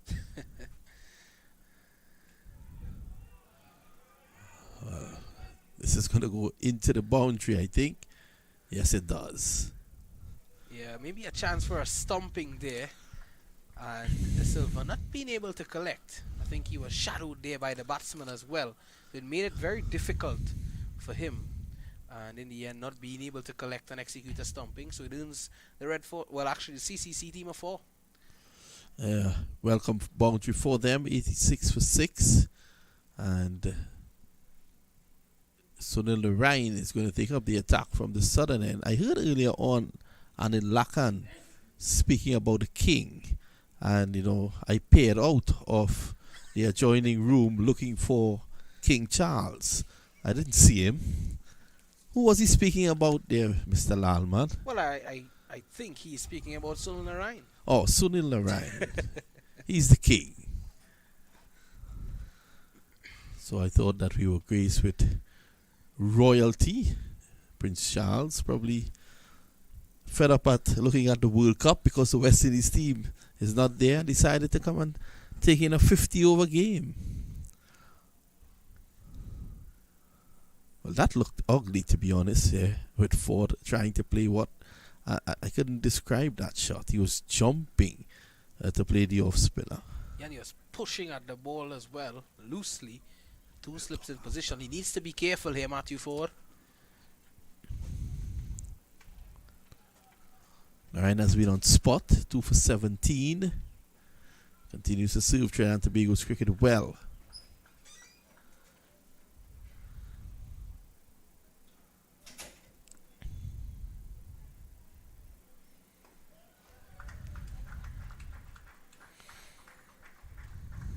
Well, a straight bat draws applause.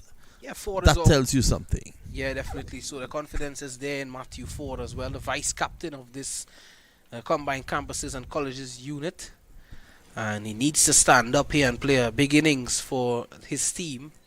The captain already in the shed, that's Dinesh Ramdin. And Puran looks to be continuing with that ploy of the, well, this time, a silly point fielder. So Ottley's in the firing line.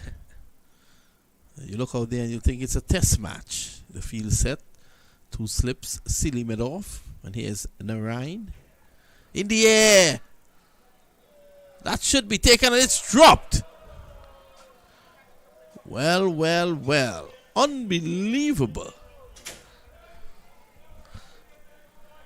And with that drop catch, Mr. Anil Lakan runs out of the commentary box. And Gabriel smiles. Yeah, Gabriel's smiling.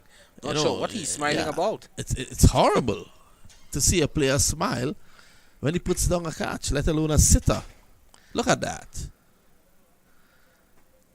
Took off very late there, Shannon Gabriel, but he got into position, most importantly. And he spilled an easy catch. That could be a big miss for the Trinidad and Tobago Red Force. Well, I've never met anyone paying at the turnstiles to see Gabriel field. And a very good over there from the King. Yeah, the King, Sunil Narine, ends his 5th over. And 2 for 18. What a spell this has been thus far. And Hussein as well had an excellent spell thus far. So the spinners, as I said, doing the trick for the Trinidad and Tobago Red Force. And the track offering some turn as well for them. So the CCC spinners as well would be relishing that. They would be licking their lips. But will they have enough runs to work with? That is what they would be thinking as well.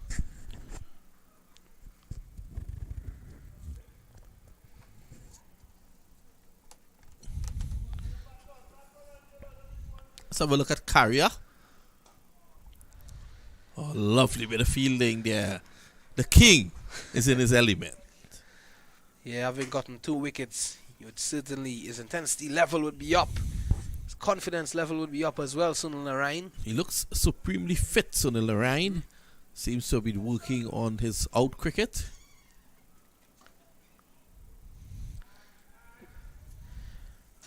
Cariah's looked really good. He's varying his pace. He's getting some spin as well. He has that detrimental googly in his armory as well. So he's doing some good work here for the Red Force. Yannick Cariah. What he has added to his variety is that he's pushing the batsmen back at times. So you would have seen him pushing forward back the previous delivery and then looking to pitch up. That was a bit too short though. So you're seeing variety from Cariah taken to Australia, carried to Australia. Was a mere passenger on that tour, driven beautifully this time.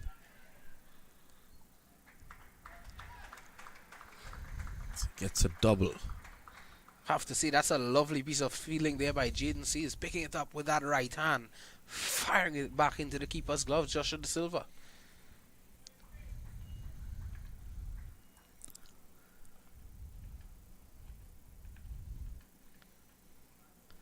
I think international cricket thus far has done Cariah a lot of good, because what we are seeing here, Cariah using good pace. He's bowling at a good pace, and that is, we are seeing that been, you know, contributive to the success of many leg spinners in recent times. Guys like Rashid Khan, who could bowl leg spin at a generous pace. Yeah, and you look back at Anil Kumble, who did that. Shai the Freely. That's a beautiful shot for 4. Risky though, because he was sweeping just on off stump, but executed well, and that takes 4 on to 13. Edwards is on 4. He's a tall man, Matthew Ford, stretching that front foot forward. So look at that again, giving himself room on the onside, opening it up and playing it beautifully backward off square leg. That was a lovely shot, to say the least. And he was very, very careful in where he played that shot. And he had surveyed the field previously.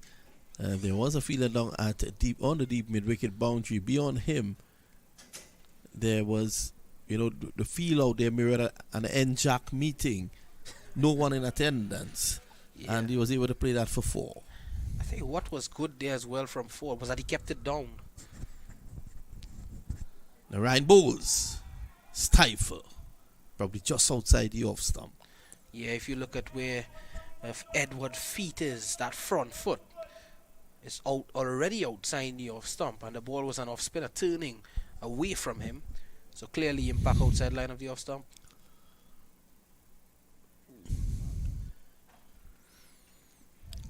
Big turn there from Narine. You want to control the turn as well. Probably put a little less rev on the ball. Just subtle variations. That's what Narine gets his success through. Well. If you can do it, I can do it too. Edwards tells Ford. But this time he misses out. Yeah, he's finding it difficult here to negotiate Sunil Narine. I think rightfully so, Ford going down to have a conversation with Edward.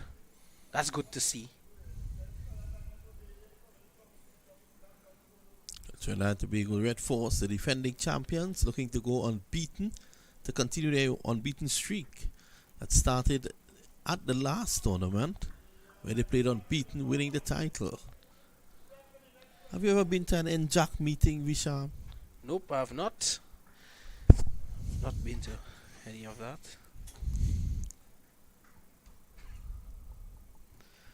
So it's going to be Narine again from the far end.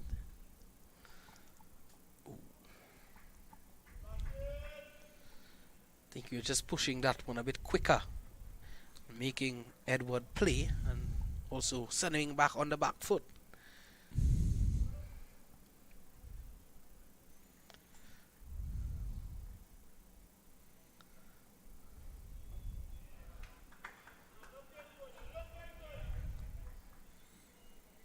Another excellent over there from the King.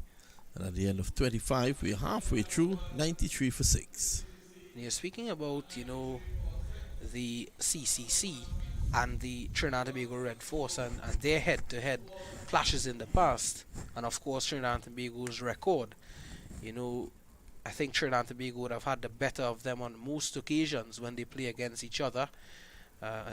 Trinidad Tobago in their last 5 matches against CCC would have won 3 of those 5 matches, and one of that being abandoned without a ball being bowled. But CCC would have won their last encounter against the Trinidad and Tobago Red Force in 2018. Yeah, the students teaching, giving a lesson to the teachers the last time. Trinidad and Tobago Red Force, just to remind you, winning the toss. You had a look there at the luscious apple trees on the southwestern side of this wonderful ground here in South Trinidad, Taruba to be exact. Have you ever visited the apple trees, Vishal? Well, I've visited the apple trees to see if they are really apple trees. Didn't see any apples though. You went out of season.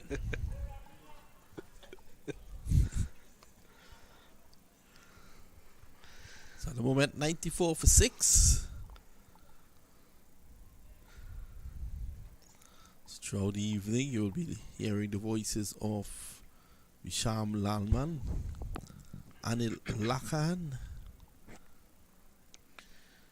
Mr. Ronnie Bikram Das, Andrew Chan, and yours truly. Whipped away uppishly into the hands of short mid-wicket. Puran takes the catch and lobs it back to Cariah. Yeah, well, it was such a soft dismissal. No real reaction from the Trinidad and Tobago Red Force players. The only reaction that told me it was a wicket was the reaction of the batsman. Yeah, Ford getting a delivery pitched up and head in the air. And normally, your shot follows your head position. And that one was in the air. And easy catch there for Nicholas Puran, who's at mid-wicket. A good move by Nicholas Puran to allow Joshua De Silva to hold the gloves, because the next international assignment for the West Indies is not white ball cricket but the Test series in Australia. Yeah, definitely so. And of course, that Test team was picked earlier last week actually, and they would be touring Australia very soon in November. So that's going to be a keenly contested series as well out there in Australia. And the West Indies, of course, would want to, better their fortunes in the land of the kangaroo. Well, let's be honest, the West Indies Test team has not really done badly. Yeah. Haven't embarrassed themselves. They've been competitive, and that is what you want to see. See, you have already taken your haircut for an impending tour of Australia where it's very hot. Yeah, I still need to do some cutting up there. Yeah, I think you should visit the barber. He has changed for you. I'm my own barber. So, Avisham, let me advise you. Don't cut your hair in the night. You visit Anil Tungiram Lakan and he will guide you. So it's 2 wickets for Hussein, 2 for 27. Hussein was very disappointed after the West Indies exit at the qualifying phase of the World Cup. yeah, so, the West Indies, since I say they were going back to Australia, this time the Test team would want to do well.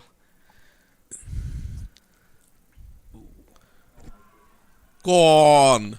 Playing across the line. That one turning away from him. The stock ball turning away from the right-hander. And Goodrich was good enough for just one delivery. Hussein is on a hat-trick. Yeah, excellent delivery there from Akil Hussein, getting it right up. And Goodrich driving at it, took the outside edge, and Pear snaps it up in slip. Look at that again. Right across the line of it, a straight delivery. No real turn on offer though. And it took the outside edge. So that's the fall of the 8th wicket now for the CCC. Hussein picks up his third. He had 3 for 27. Excellent bowling here by Hussein. 3 for 27 is 7th. And Goodrich playing across the line. Things that will get any coach annoyed. And he has to leave the arena. Skipper Ramdin would not be too happy. Yeah, Ford as well, running out of partners. Matthew Ford, that is. And as Goodrich went, he hung his head there in disgust there, disappointment there, Matthew Ford. So, again, playing cricket with and not thinking about the present situation that your team is in. 94 for 7. Ford is there and 14 of 17. He has looked pretty good. You want to give him support. You want to give him strike. You want to set a goal. Let's get to 125. And when you reach there, let's get to 150. All of a sudden, you get to 175. And you can fight. Yeah, who knows? On this track. Yeah, that could have been a good total. You just never know. But it's just giving yourself that time, that opportunity to score runs. There's a lot of overs left. 24 overs left after this, and you are 94 for 8 because of poor choice of shots. Really poor shot selections. Hussein is on a hat trick. Let's look at this.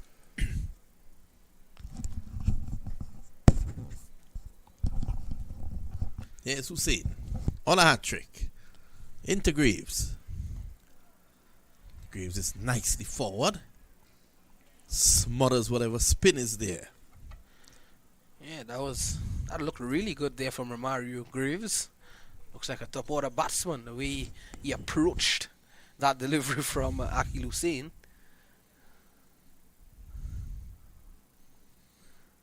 Too short, allows Graves the time to leave it unattended. So far, Graves is showing that he wants to stay there in support of Ford.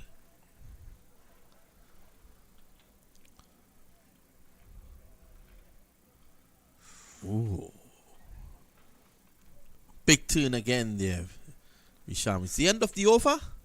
And in case you're wondering what's happening at the BLCA, CCC at 94 for 8. Yeah, excellent stuff there from a senior campaigner, Hussein, and he's another one of the guys that, has really shown the worth of international cricket. And there you can see the combined campuses and colleges after being inserted by Nicholas Puran and the Trinidad Tobago Red Force. They are 94 for 8. The lone standing Jonathan Drakes, that is, had 38, and Matthew Ford, he's there on 14 not out. The Mario Richards, who looked good at the top of the order, played one shot too many, and he went for 14. So Hosein, the pick of the bowlers, with 3 for 27. Jaden Seals 2 for 1. We haven't seen him back just yet. Sunil Narine 2 for 18. Shannon Gabriel 1 for 18 as well. So we're into the tail here, and Cariah swung around to the southern end in front of the massive stand that adorns that part of the ground. It's a new sign at the top of the stands, the Brian Lara Cricket Academy. Driving is an appeal for a stump, and not out, says the umpire. Yeah, the Silver quick hands on that occasion, collecting and whipping off the bails in a flash. But looked as though the back foot of Ford didn't raise there. So luckily for him, he survives. You look at none for 24. It doesn't tell the story of how good this man has bowled. Better delivery, better line. Don't think it was well played there by Ford. Had he missed that, that would have certainly been detrimental.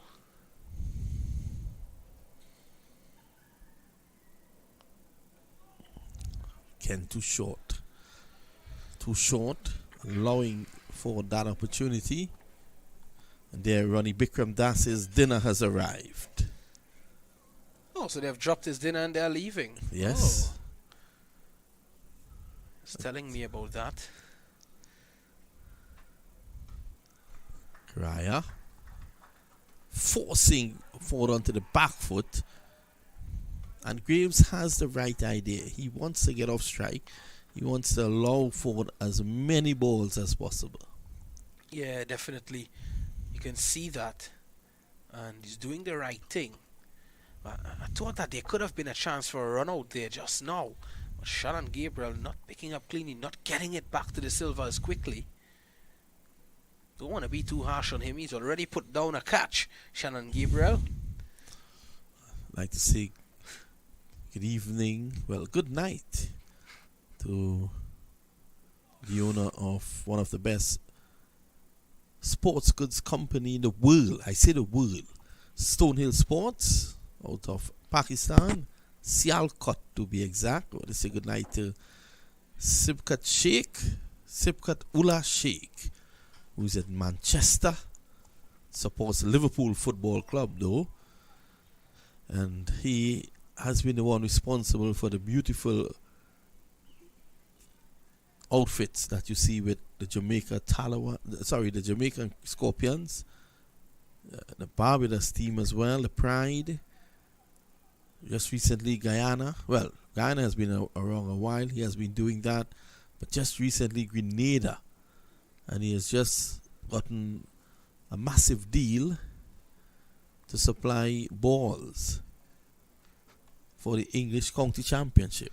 So he's a man who has plenty balls, and it's balls of good quality.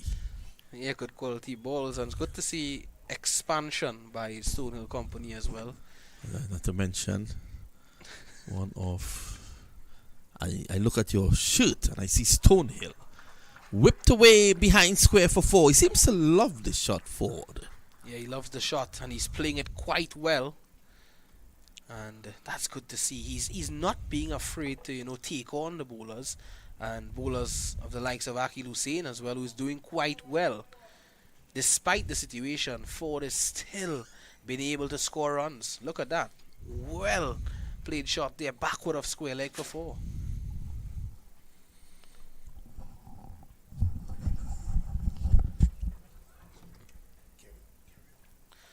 Hussein would have to rebound from that one. Let's see how he comes back here.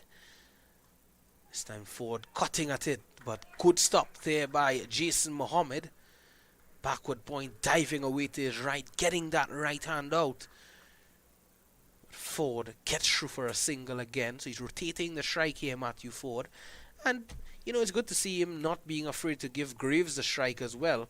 Graves has just faced 5 deliveries, hasn't scored a run just yet, but Ford, he's on 20 of 23. As Mr. Anil Lakan comes back into the commentary booth. I would have to ask him a question soon about something I saw. We'll have to wait after this delivery. This one is into the air. He could be out here. Seals puts it down. But what a magnificent effort, you have to say, Coach Anil Lakan. Excellent effort from Jaden Seals. That ball was always moving away from him. And with his reach and height, he couldn't have gone any further to get that ball. But we look at the replay. Yeah, ball wide outside the off stump, turning. Not the best of shots again from the CCC batsman, but Jaden Seals, talk about effort. This one, what a comeback there from Hosein. The 100 comes up for the combined campuses and colleges as well. 102 for 8. When Shannon Gabriel put down that catch, I saw you run out the commentary box, Mr. Anil Lakan. The door slammed on us. Saying, what went into the head of Mr. Anil Lakan? What just happened? Not a good delivery there by Hussein. I guess it's a case of, being too simple, Visham. And I just felt at the last moment, Shannon just took his eyes off the ball. An elementary mistake, someone who has played his trade internationally, and it was a bit of a disappointment, if I may say so. But that's how it goes. Hussein changing things up now. Over the wicket. Angling the ball across the right-handed Romario Graves. And that completes 28. It's 102 for 8. CCC batting first here at the Brian Lara Cricket Academy after being sent in by, of course, Nicholas Puran. Well, Nicholas Puran has played his cards very close to, played his trumps very close to his heart, if you ask me, Visham, in the sense that he's allowed the spinners to really take the workload of the bowling, and I must admit that the surface has been very conducive as well to the spinners. Now, if CCC were to get anyway to 150, 175 with the track doing as much as it is at the moment. Well, there's a loud appeal for leg before. Not out, says the umpire. And again I question the responsibility of these batters, Visham. You're 102 for 8. There's 22 overs to bat, and this is the shot selection. I'm sure Coach Floyd Reefer, he would be fuming at this stage. Well, that may have just impacted the batsman just outside the off stump. Hence the decision by the umpire. I think it was a good call. No, I have no qualms about the batters playing the reverse sweep or the conventional sweep, but it must be played on length. It can't be played when the ball is on the pitch in terms of when it's too full. Yeah, that was certainly too full there to play that shot. Again, that just demonstrates the poor choice of shots by the CCC batsmen. But it also states that they have been doing a lot of sweep shots as well in practice. Yeah. So sometimes I'm just guessing that they possibly premeditating that sweep shot as well. Yeah, that is also a possibility.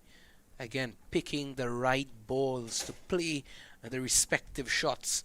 Let's see how Ford goes here. He's played well though. He's played the sweep shot well. We've seen that.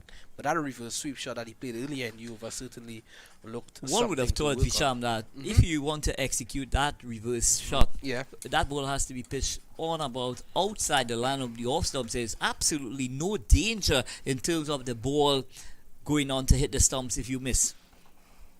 Yes, Cariah again. This one played uppishly. Took the outside edge there. And that man, Ottley, was in the way, was it? No, it's Hussein. Hussein. Yeah. So Yannick Cariah floating this ball up, inviting Ford to go for that booming drive. Once you're not close enough, Visham, you are going to put yourself in a lot of problems. Let's see what happens here. Oh, that's a good delivery from Cariah. And that completes another brilliant over. 25 runs conceded by Cariah in 6 overs. As Mr. Mamchan said, it doesn't tell the story about how well he has bowled. Well, you've had some very unlucky inside edges and stuff like that flew out to the boundary. But take nothing away. Those 3 spinners, Sunil Narine, Akil Hussein, and Yannick Cariah, I mean, they've really put on a masterclass when it comes to an exhibition of the variation of spin bowling. Yeah, all of the spinners, Akil Hussein, Sunil Narine, and Cariah, talk about variation today. Oh boy, it was special thus far from them. And Hosein is going to continue 102 for 8. If anything, Visham, I'm just thinking that this surface is possibly providing a bit too much. It's a bit too much spin bias in terms of what we've seen thus far. Yeah, certainly gripping and turning. We are seeing that quite a lot. You know, the spinners that are in the CCC ranks, they would be licking their lips, as I said earlier, you know, but the question is whether the total that they set here, whether that would be enough for them to work with. Well, Ford and Greaves, they have a big, huge responsibility in order to ensure that they get as much runs as possible and bat as much overs as possible as well, Vishal. Yeah, definitely so. And here's the king, as you like to call him, Sunil Narine. Well, you've earned that name around the globe, Vishal. He's earned it. He's earned so much across the globe. He's a big player in any team that he plays for. And I'll tell you what, if you're part of a coaching staff and you do not discuss the likes of Sunil Narine, something is wrong with that think tank. A man with over 163 list A wickets. That's the man that is operating at the moment for the Red Force. You've had over 470 wickets in T20 cricket, 474 to be exact. My oh my, what a career by this man. And he just seems to be getting even better as he gets older. You know, you look at him at practice, the intensity, the professionalism in which he carries about himself. I mean, it really savors, you know, to just sit back, you know, and look at these guys ply their trade even when they are practicing. I tell you, it's a rare feature that you're going to witness, Visham. Well, Narine, he's aging like fine wine. How about that one there, Anil Lakhan? Well, he's only getting better with age. And, you know, it's glowing tribute to a man who has really done tremendously well in the best white ball tournament in T20, the best domestic T20 in the world, the IPL. You know, and every year he goes, he definitely leaves, markings of, you know, that legacy that he has done. Yes. Certainly so. Sunil Narine completes that over 7 overs, 2 for 18. It's 102 for 8 after 30 overs. On that note, we have a double change in the commentary box. Mr. Vinod Mamchan and Ronnie Bikramdas.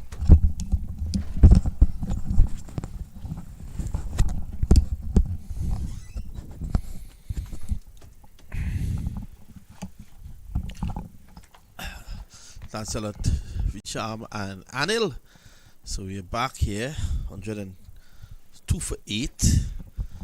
Let me say good afternoon to Ronnie Bikramdas, who was here from since ball 1, taking in the action.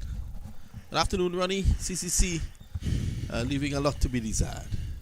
Yes, good afternoon, Vinod, and good afternoon to all our viewers.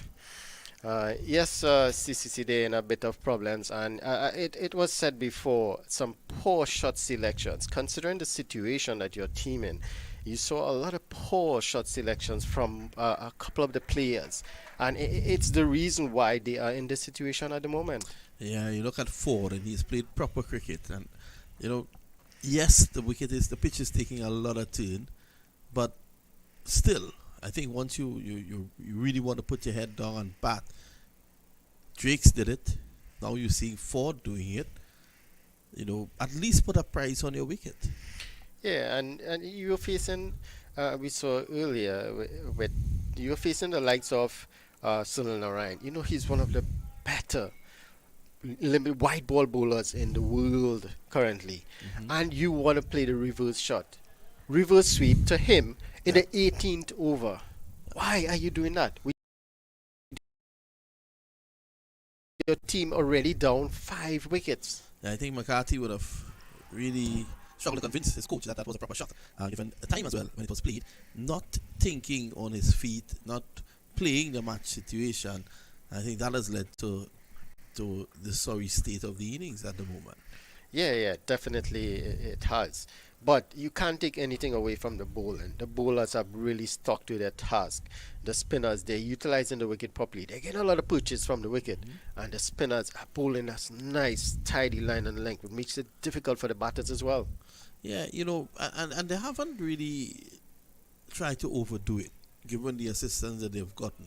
What I think the Trinidad Tobago bowlers have done well here is to just do the basics right. And they have been aided by really poor shot selection by the CCC. Yeah, in this format, it's 50 overs. That's a lot of overs. There's no need. Oh, and this one, he's gone. Yep. He's got him. Cariah has taken the outside edge, and a good catch again from Cariah there at first slip. And that's the 9th wicket going down there, Vinod. Cariah taking that one low down, and Cariah finally getting rewards for his bowling. He's bowled well today without reward. Let's have a look at this. Finally getting his reward. 103 for 9. Well. Cariah clutching that one at first slip. And it's a typical leg spinner dismissal there. That one pitching on that middle and leg and just ripping across the right hander. Nothing much he can do there but get that outside edge. So that's wonderful bowling there from Cariah. And he picks up his first wicket, I believe, yes. His first wicket. As you mentioned, very unsuccessful. He bowled really well thus far in this innings. And he was unable to pick up those wickets. But finally he got that reward that he deserved. CCC, of course, you being an educator, university man, University of Trinidad and Tobago. Any of your students on the CCC team? I know your neighbor, Dinesh Ramdin, is there as a captain. Yes. Dinesh Ramdin is there as a captain. Well, one of my students, actually, my final project students, he was on the trials. That's Keon Paul. He was on the trials for the CCC team, and he did mention to me that it was a very nice experience for him, and being in the mix with the likes of Dinesh Ramdin, Cariah, and then the coaches, for Reef and all these fellas. So he did ask me, what advice he could give, and I told him, well, just do what you are capable of. Go out there, show them what you can do with the bat and the ball in the field. And I also told him, talk to Floyd Reefer. He's an excellent coach. He gives advice, especially to the younger guys coming up. He likes to work with these guys. So I tell him, talk to the likes of Floyd Reefer and the other coaches and get information. You may not be able to, do well, convince them that, yes, you deserve to be on the team. But at least you should leave there with some sort of information in terms of how you can take your game further. Excellent indeed. It's all about just getting the opportunity, being in there, and coming out of that situation, that camp, that trial, a better player. Correct. And no better man than the Reefer to impart that knowledge at that level. And at the moment, 103 for 9.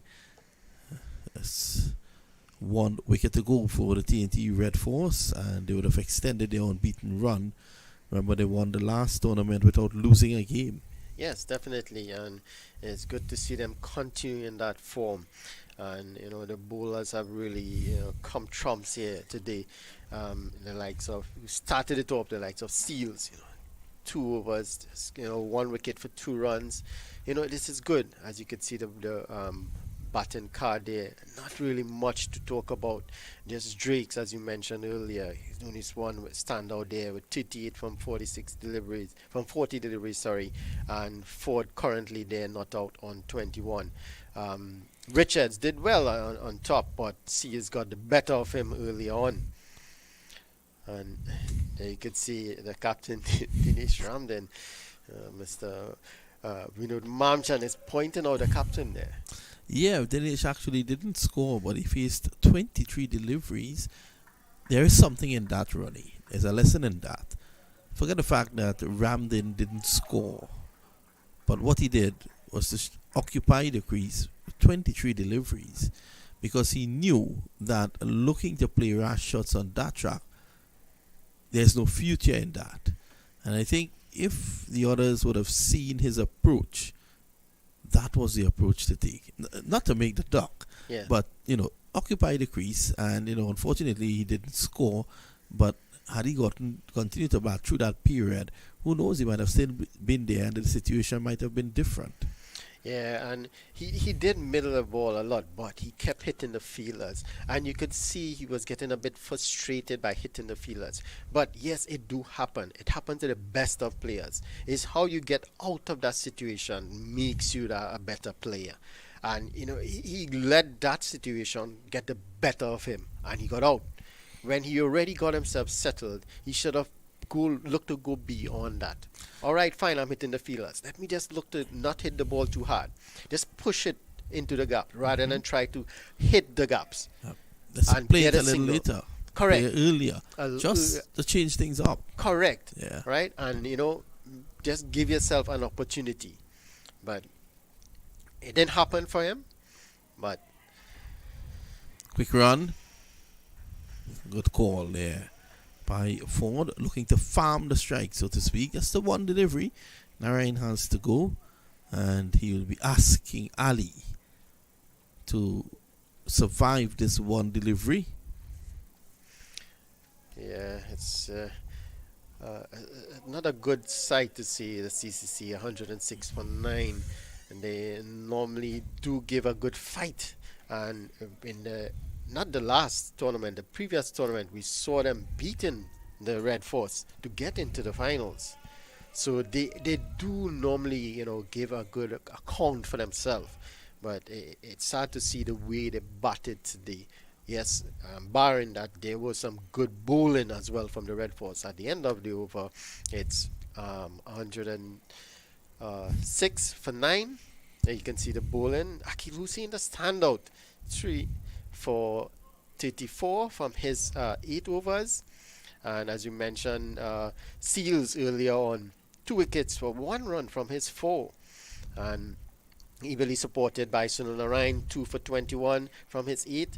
Yannick Cariah, he picked up 1 for 26 from his 7. Also, Gabriel bowled really well up front, beat the bat a lot. He picked up 1 for 18 of his 5.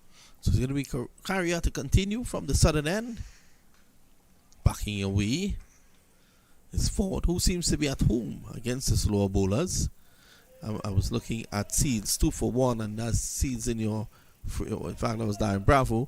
And you're looking at Seals, 2 for 1 and 4. I would have brought him back now to just end the innings. Because in tournament cricket, and I keep saying this is not bilateral, this is tournament cricket. Pulled away for 4.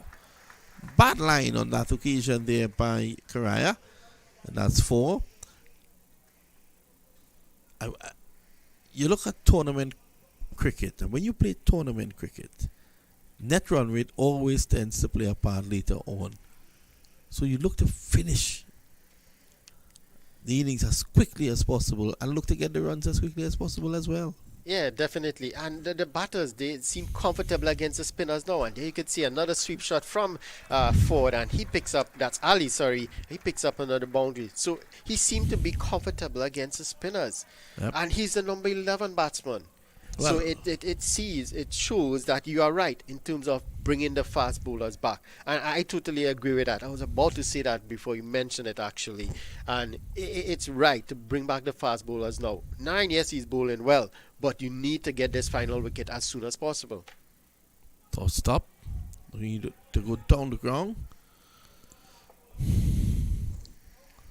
So Two as you similar mentioned, shots. sorry, as you mentioned Seals, I think it's an opportunity for him to come back and pick up this last wicket, or even the likes of Gabriel, because they are the tail enders, they're lower order if you wish.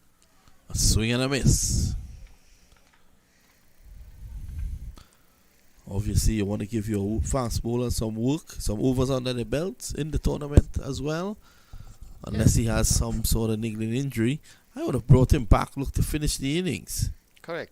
Because Seals has just bowled 4 overs and Gabriel only 5. Driving. And again, you can see the batters, they are really comfortable against the spinners. Yes, the likes of Narine, we saw in the previous over a reverse sweep from Ford. So they are comfortable against the spinners now. They are pretty much set for that is 25 from 37 deliveries. So he's pretty much set and he's looking to play the spinners on merit. So you can see Akil Hussein is coming into the attack now. He replaces Sunil Narine from this northern end. So again, yes, he's looking for the spinners to rip through the order. But I think I totally agree with you in the fast bowlers being the better option here. So Hussein is going to continue. Remember, 3 so far for him. Just relaxing the pressure a bit here, Puran, by moving away the second slip and sitting it off. That one goes on with the arm.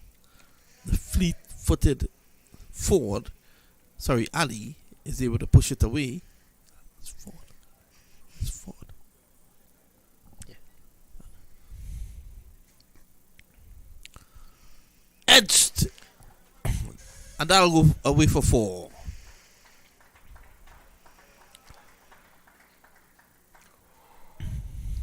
Ford. 37.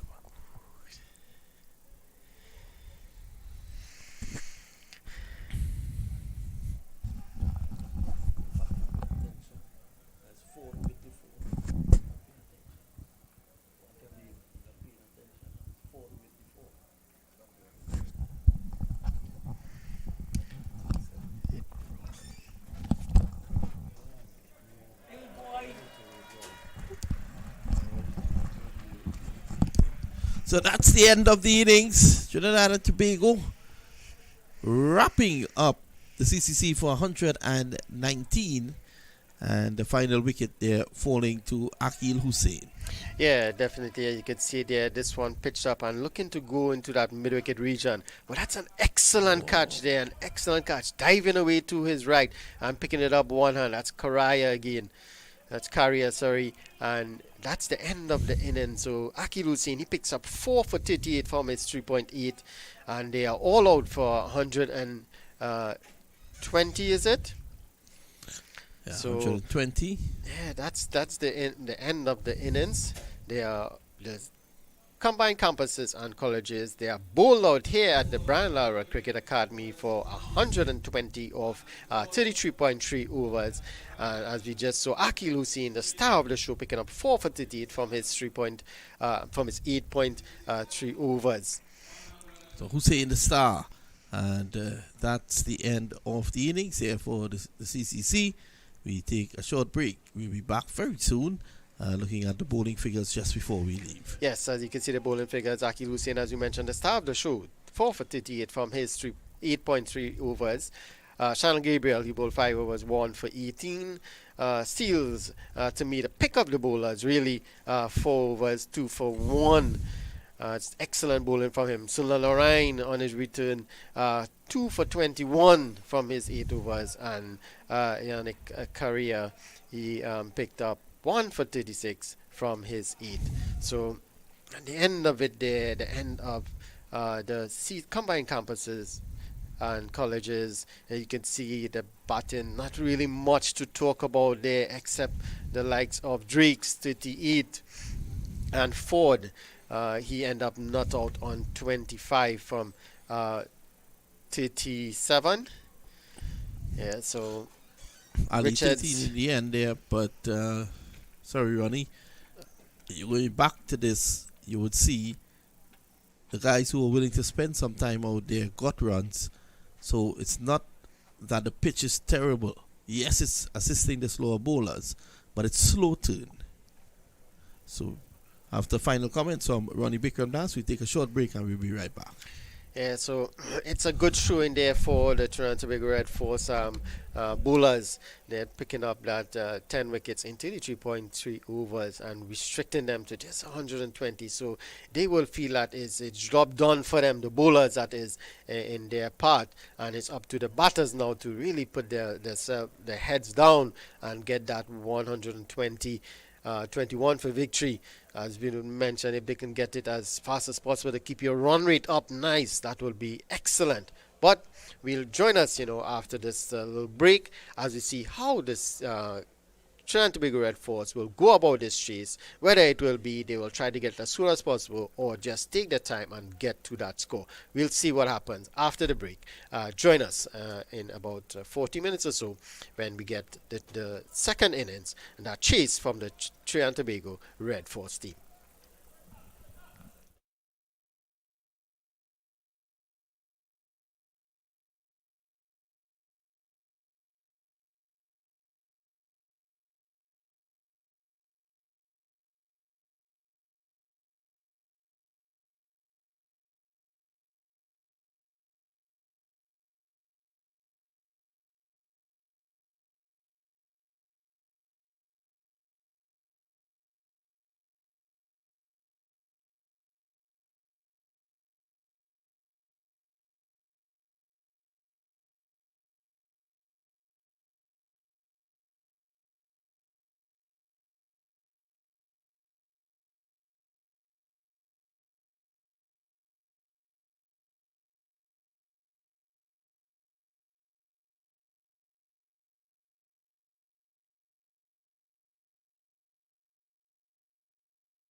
Well, welcome back to the Brian Lara Cricket Academy.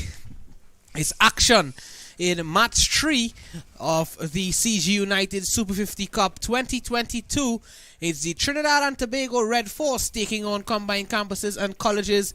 The situation as it stands: the combined campuses and colleges, after being sent in by the Red Force team, they amassed 119, Drake's 38, Matthew Ford 37. So 120 is what the Trinidad and Tobago Red Force team would require to attain victory. And the two opening batsmen for the home team in the series thus far, that's the Trinidad and Tobago Red Force, that they are Joshua Da Silva and Yannick Ottley, and Matthew Ford is the man with the ball in hand for the combined campuses and colleges.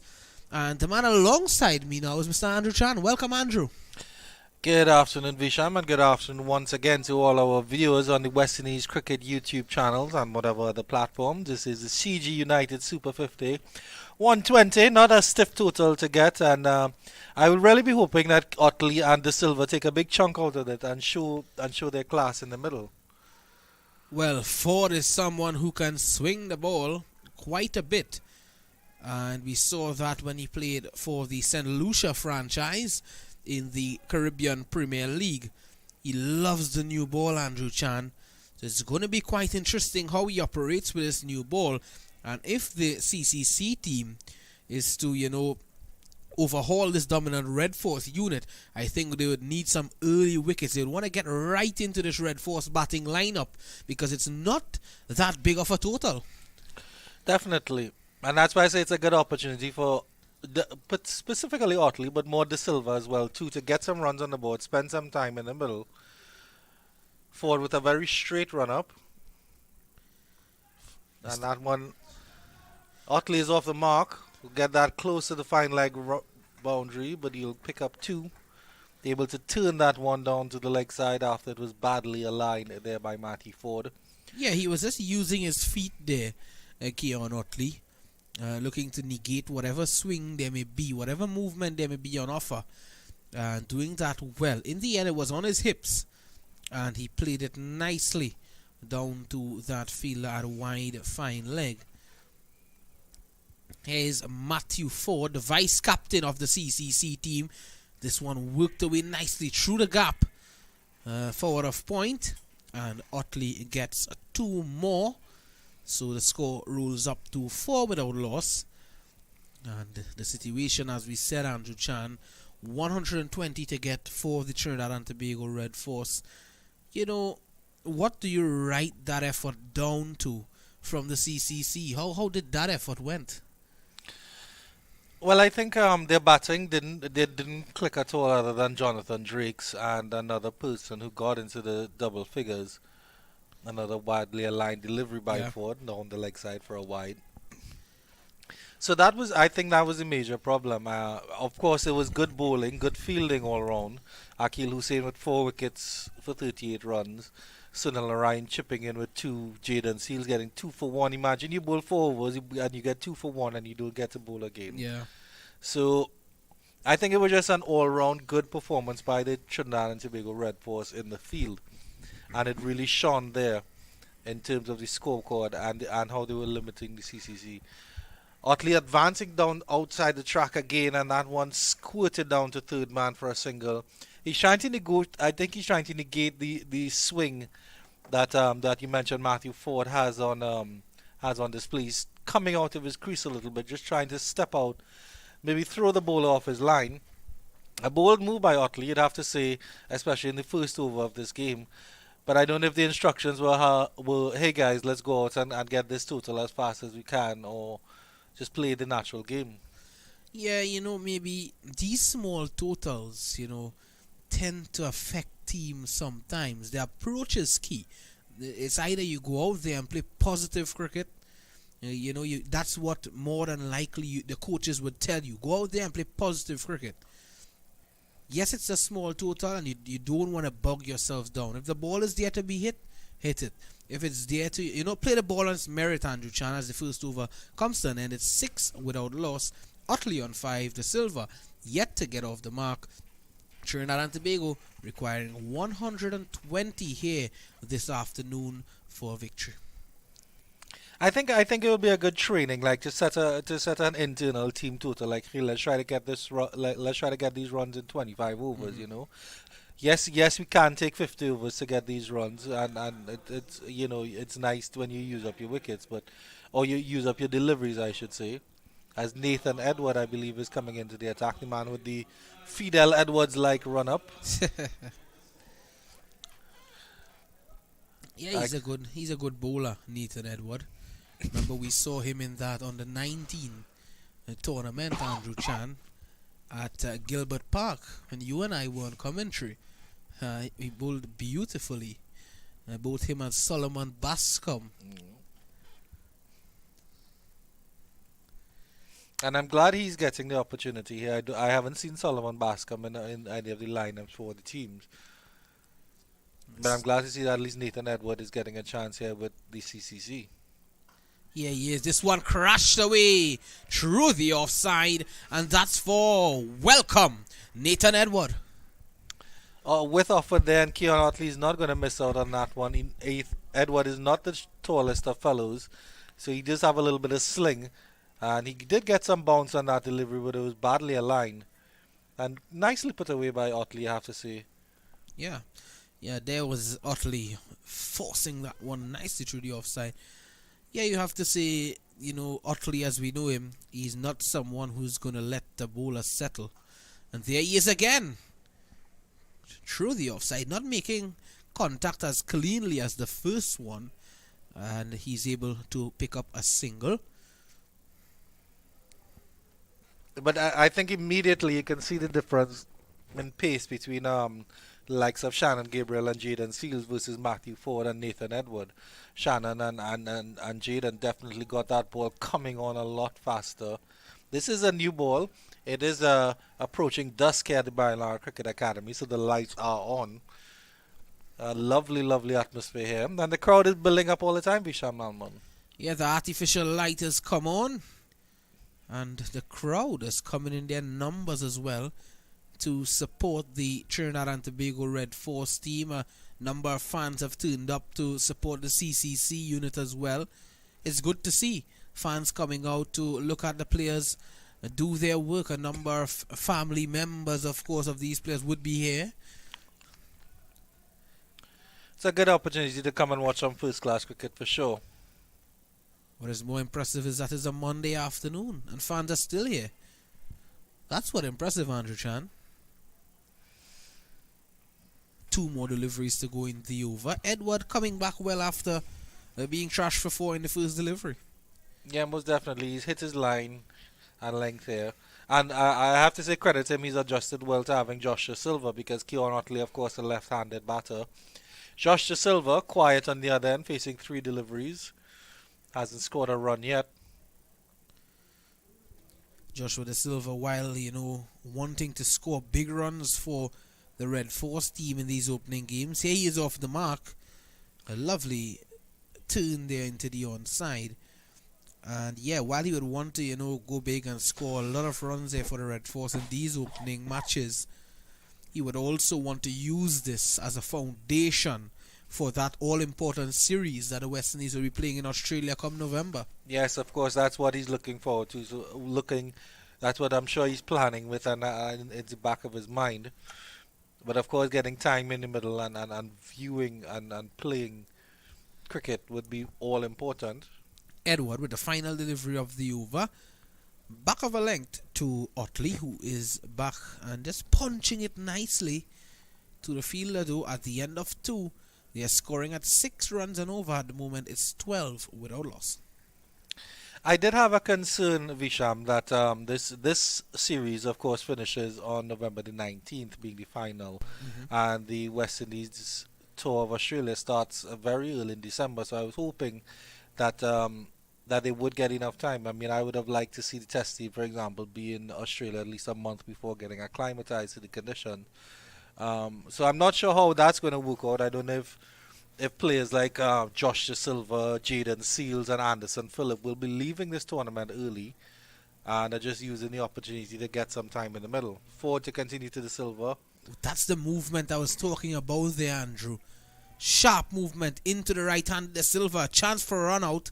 Not the best of throws there into the gloves of Ramdin.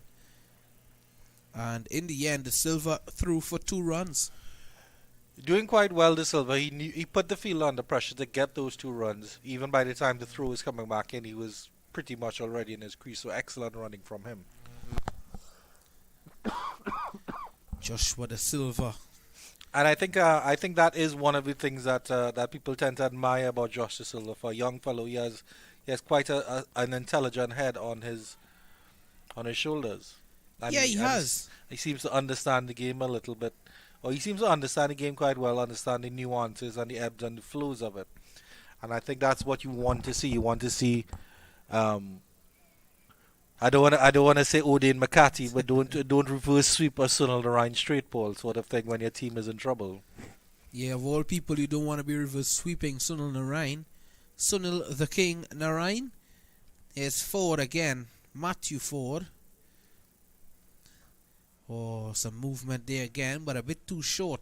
Allows the Silva to have the time, Andrew, to stay on that back foot, judge the ball, and play it nicely into the offside. He played that underneath his eyes as well, Visham. So he realizes that Ford is offering that little bit of swing. So you play it as late as possible to negate that swing.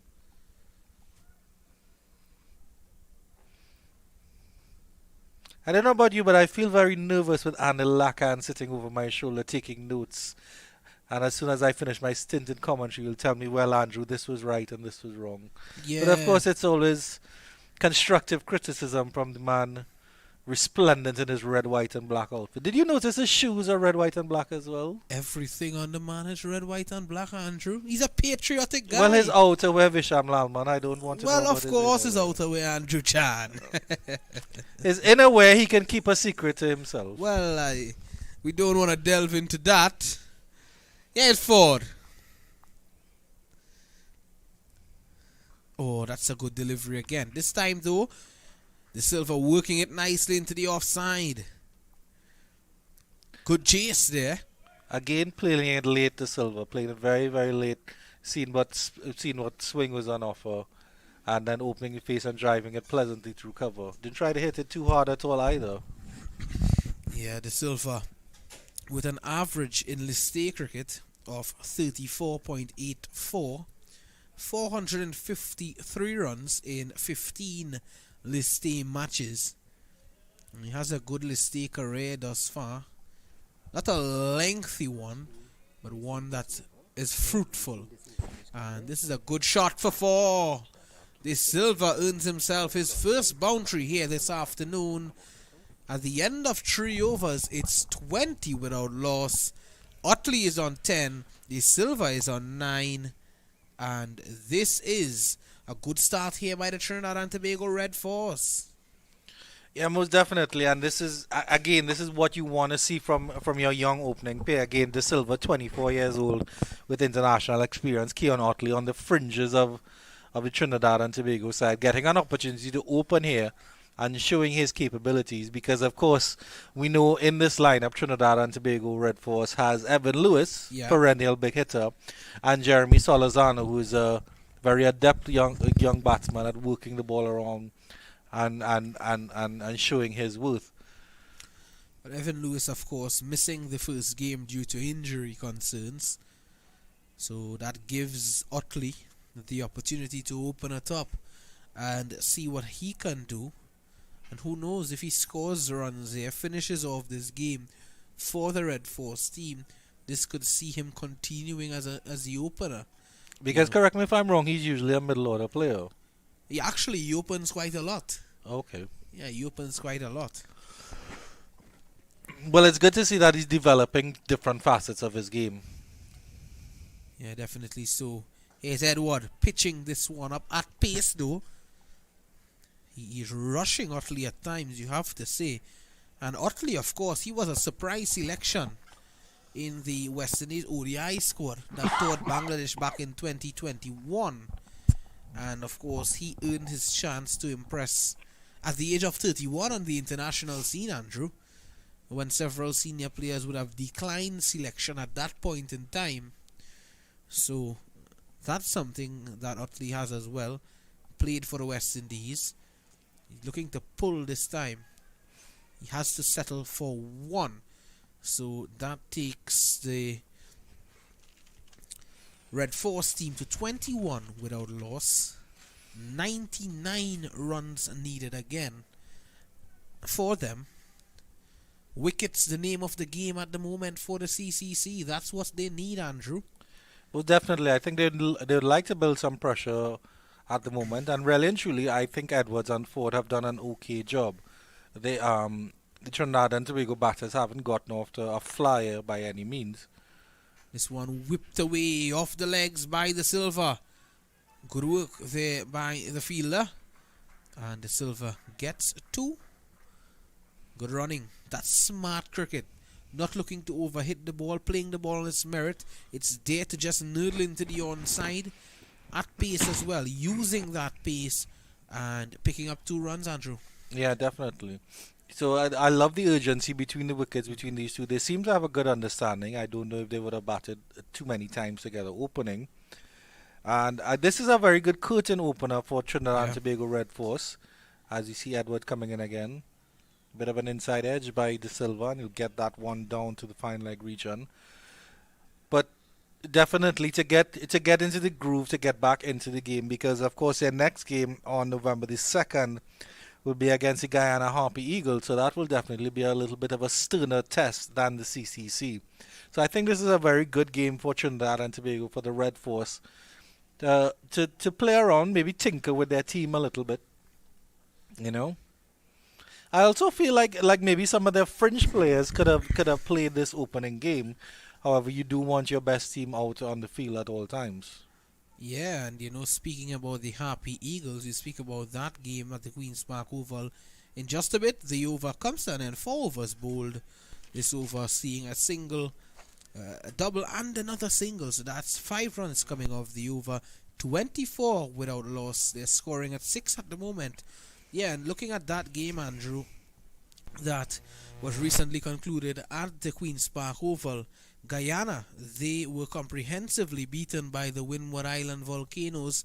296 for 4, the Windward Islands team, on the back of a brilliant century by Alec Atenez, 133, Johnson Charles, 64, Kavim Hodge, 42.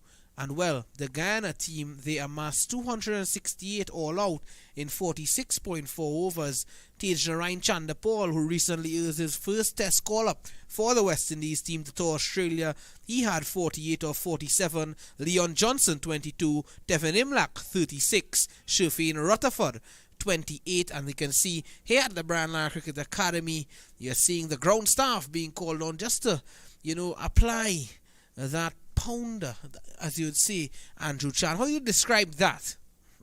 I call it a pounder as well. I don't know what else. Maybe Hani Lakan could give us the official name of it. I know Luchette is the one that we used to dig. To dig, correct. And a Rama is what you would call that. I was wondering if the Rama was the right name, because I normally hear it being called a Rama. But I was wondering if that's the right name for it. But that's an unfortunate batting lineup, as we see Ford comes in again. That's an unfortunate batting lineup here for the Guyana Harpy Eagles, because all their major batters got starts. Tej Narine Chandapal, Leon Johnson, Tevin Imlach, even Sherfane Rutherford got some runs on the board. Kevin Sinclair with a well-played 33. So they clearly have the batting prowess to do some damage. Yeah. All credit to the Windward Islands Volcanoes for doing so well. Shimron Meyer had 12 as well. Oh, what a delivery there from Matthew Ford. That's what he can do. I told you, Andrew Chan. Well played in the end by De Silva. He waited for it to be spin. He flirted with it a little bit, but was able to had the presence of mind to ensure that his bat was nowhere near the delivery to get an edge on that one. Gudakesh Moti for the Guyana Harpy Eagles had 31 not out, and Veerasamy Permaul batting at number 11. He had 28. Here's Ford. De Silva just dropping the hands there at the very last moment. Soft hands.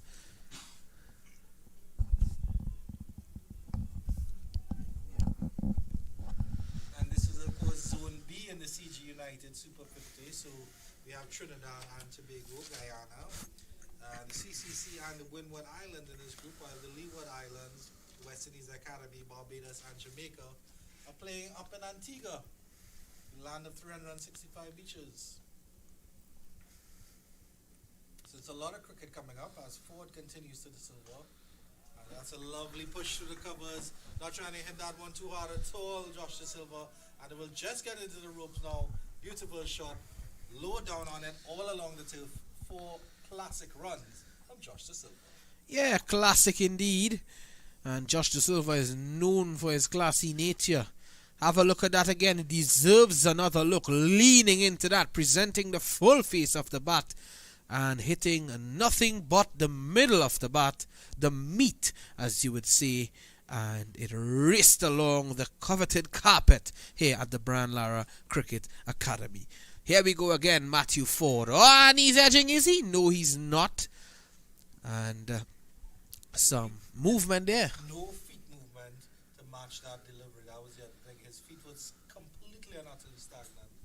A moral victory there for Matthew Ford after being spanked through the covers before. I've always enjoyed Joshua De Silva's batting because he's a very minimalist batsman. There's not a lot of flair. It's not a lot of movement. It's just clinical movement towards the ball. This time cutting, but finds a fielder at a backward point. That completes 5 overs here in the second innings. It's 28 without loss. And, speaking about Joshua De Silva, Joshua De Silva would have risen. His career would have elevated quickly after that Namalco Under 23 Cup back in 2019. I'm not sure if you, Mr. Anila, can remember that tournament, that Under 23 tournament. Joshua De Silva would have scored 100 in that tournament. He would have scored a number of runs. And since then, his career just escalated to real high heights, Andrew Chan, you have to say. This one worked away by Ottley as Nathan Edward continues. Ottley gets 2. Yeah. I like the understanding these two seem to have because at the beginning, Ottley seemed to be the one putting the pressure on. Now, as Josh De Silva has acclimatized, he's actually taken over Ottley in the scoring. But they're still going along at just about a run of all. De Silva 16 off 18, Ottley 13 off 13. So they seem to have that good understanding between the wickets. And again, understanding the ebb and flows of a game. What a pull shot there by Ottley. You'll have to settle for 1. That was such a lovely sound of the bat. I was looking for that on the boundary, but that one, he connected with that one quite nicely. And once again, a switch over in the field, in the batters. So they got that single, and now De Silva is back on strike. Edward has to contend with adjusting for the right-handed batter now. Yeah, and that puts pressure on a bowler. It puts pressure on a captain. And someone like Dinesh Ramdin, the skipper of the CCC team, he would know all about this. And, of course, he would know how to counter this challenge. But he has a group of youngsters that he needs to work with here. And you need to instill that confidence, that knowledge into them. The chance for a run out. And had there been a direct hit there, that could have been Ottley being sent home. But he lives to fight another day. There, Keon Ottley. Certainly a risky run there, but you have to back yourself between the wickets, and these two seem to be fairly quick between the wickets. But certainly a chancy run there from Ottley. Well, you certainly looks a comfortable man in the commentary box, Andrew Chan. As much as comfortable the Trinidad and Tobago Red Force dugout looks, you look very comfortable here. I'm enjoying the cricket. It's been a while since we got to commentate on some cricket. I'm just enjoying the moment here, Vishal. Yeah, definitely. And Ottley didn't look comfortable at all playing that push just now into the offside. just dropping short of the two fielders. Nathan Edward, he come back well. He came back well, you have to say. None for 14 in 2.4 overs.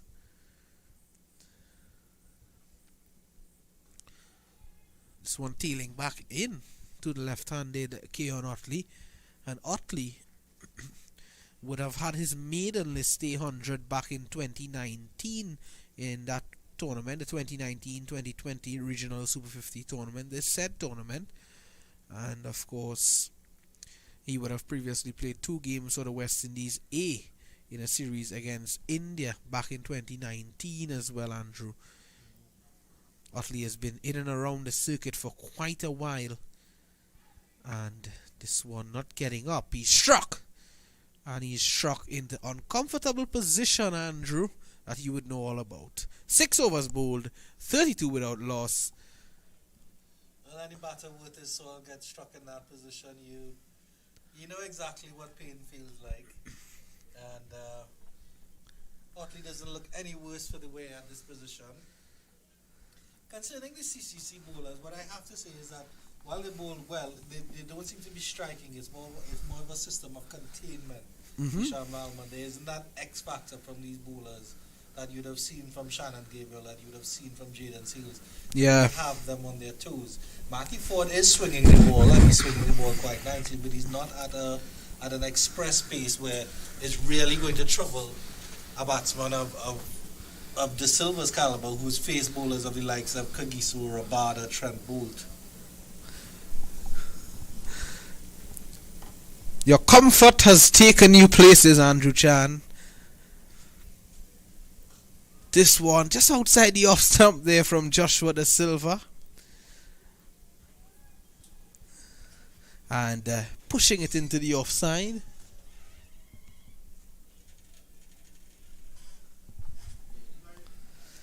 And Ottley's on 14, De Silva is on 17, 32 without loss. Here the Trinidad and Tobago Red Force. Lovely start, lovely foundation for the innings.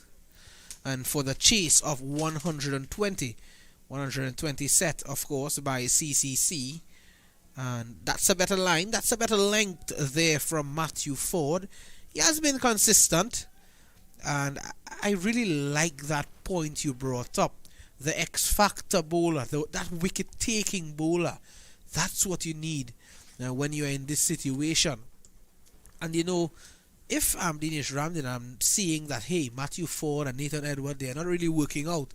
I would look to introduce another bowler at this moment. Maybe a spinner. We saw the spinners doing excellent work for the Trinidad and Tobago Red Force. So maybe that can be a ploy. What a piece of fielding there. I was powerfully struck there by Josh De Silva. A good feeling by that fielder at mid-off to stop that.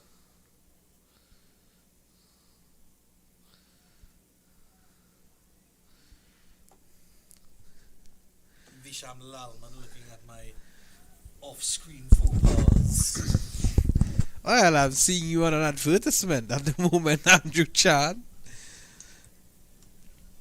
Here's 4.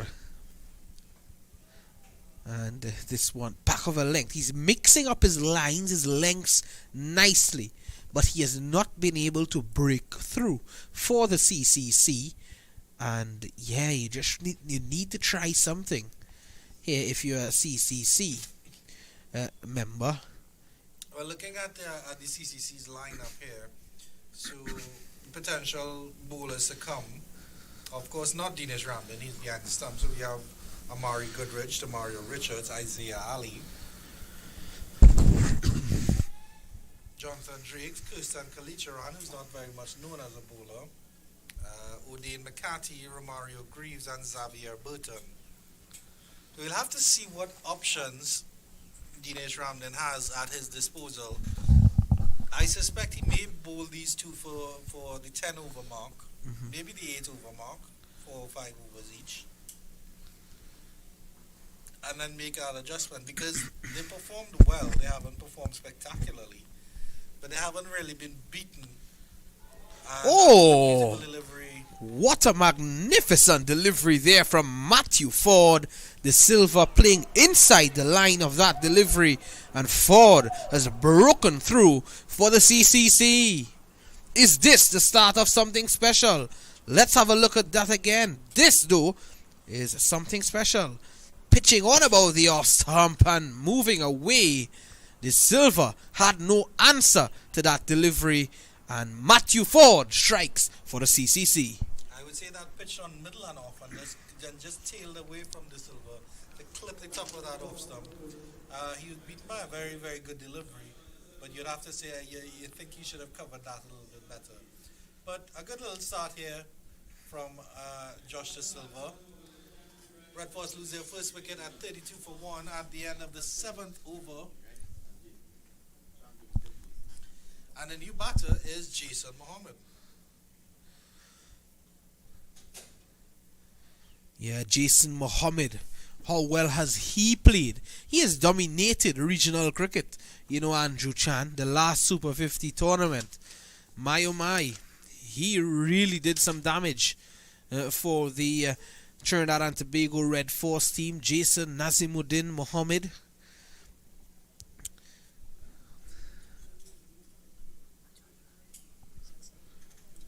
A very belated entry to the West Indies team as well, and he did take his chances when he was offered them. The man from Barakpur, Jason Mohammed. Well, are we going to see some spin here now, Andrew Chan? Yes, I was just speaking about introducing a spinner, because we saw what happened in the batting of the CCC. The spinners, Cariah, Hussein, Sunil Narine, they absolutely wrecked the lineup of the CCC team. So, you know, it's good to see a spinner here being introduced. It looks to be Graves, Romario Graves, coming in, the off spinner. And he would be licking his lips as well, not just because the pitch has been offering up some spin, because he's bowling to a left-hander.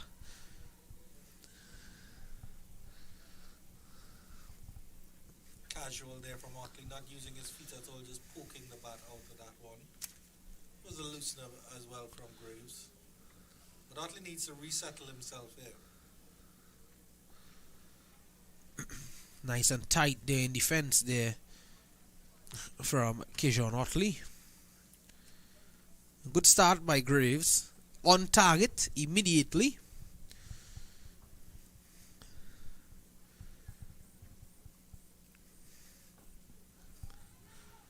Played down to mid-on. Not offering any chance for a single there. The fielder, good pressure being applied. Now that you have seen that wicket fall, as a team you should be G'd up. And you can clearly see that's happening here for the CCC. It's a different energy now in the field. And Ottley forward nicely. Bat and pad close together, head behind it. And solid as a rock. Good start from Romario Graves. 3 deliveries right on the money immediately. Oh, Ottley there for a moment there with that backlift of his.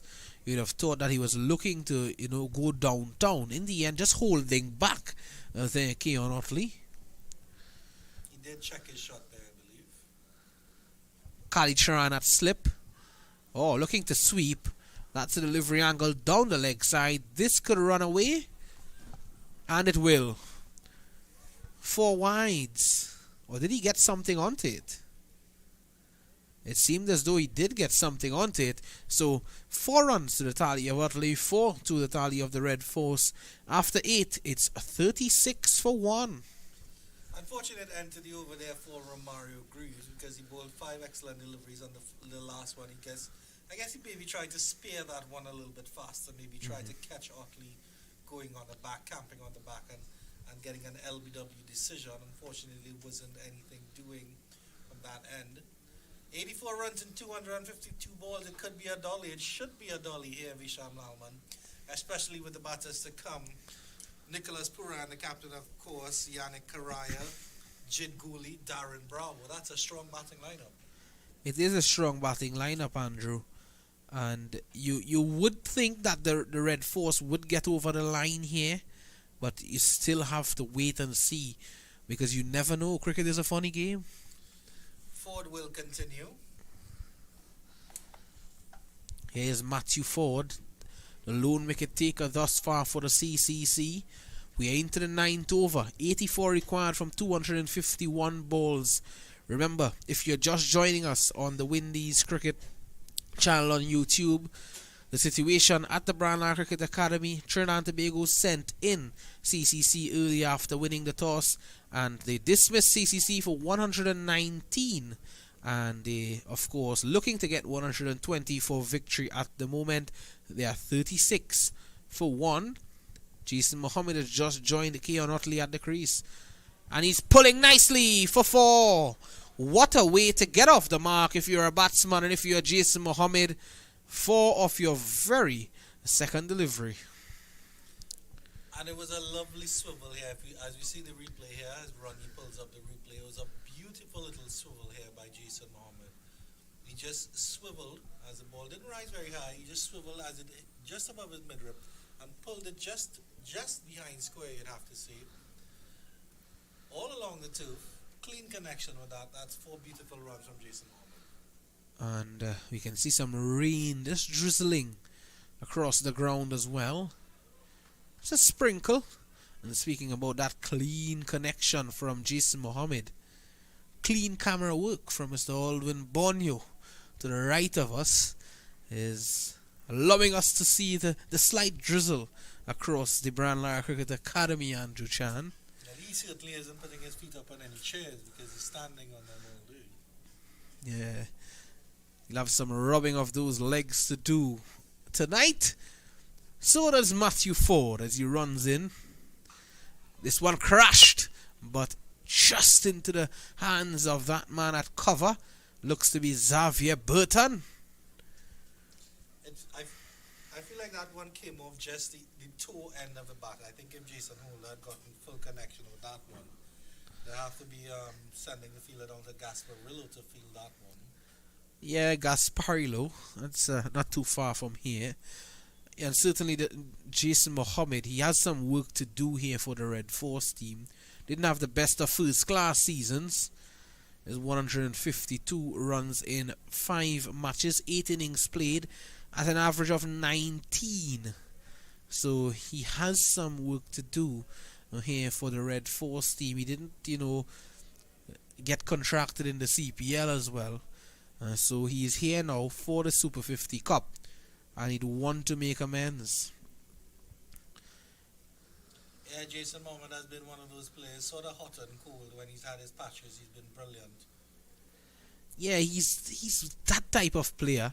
This one worked down to that fielder at wide third man. And just a lone boundary and a single in the over. 5 runs coming off it. It's 41 for 1 after 9 here at the BLCA. Jason Mohammed, 36 years old. Don't you think it's an opportunity, as we discussed earlier, Visham Nalman, to give maybe a younger Trinidadian player a chance, because he's 36 years old.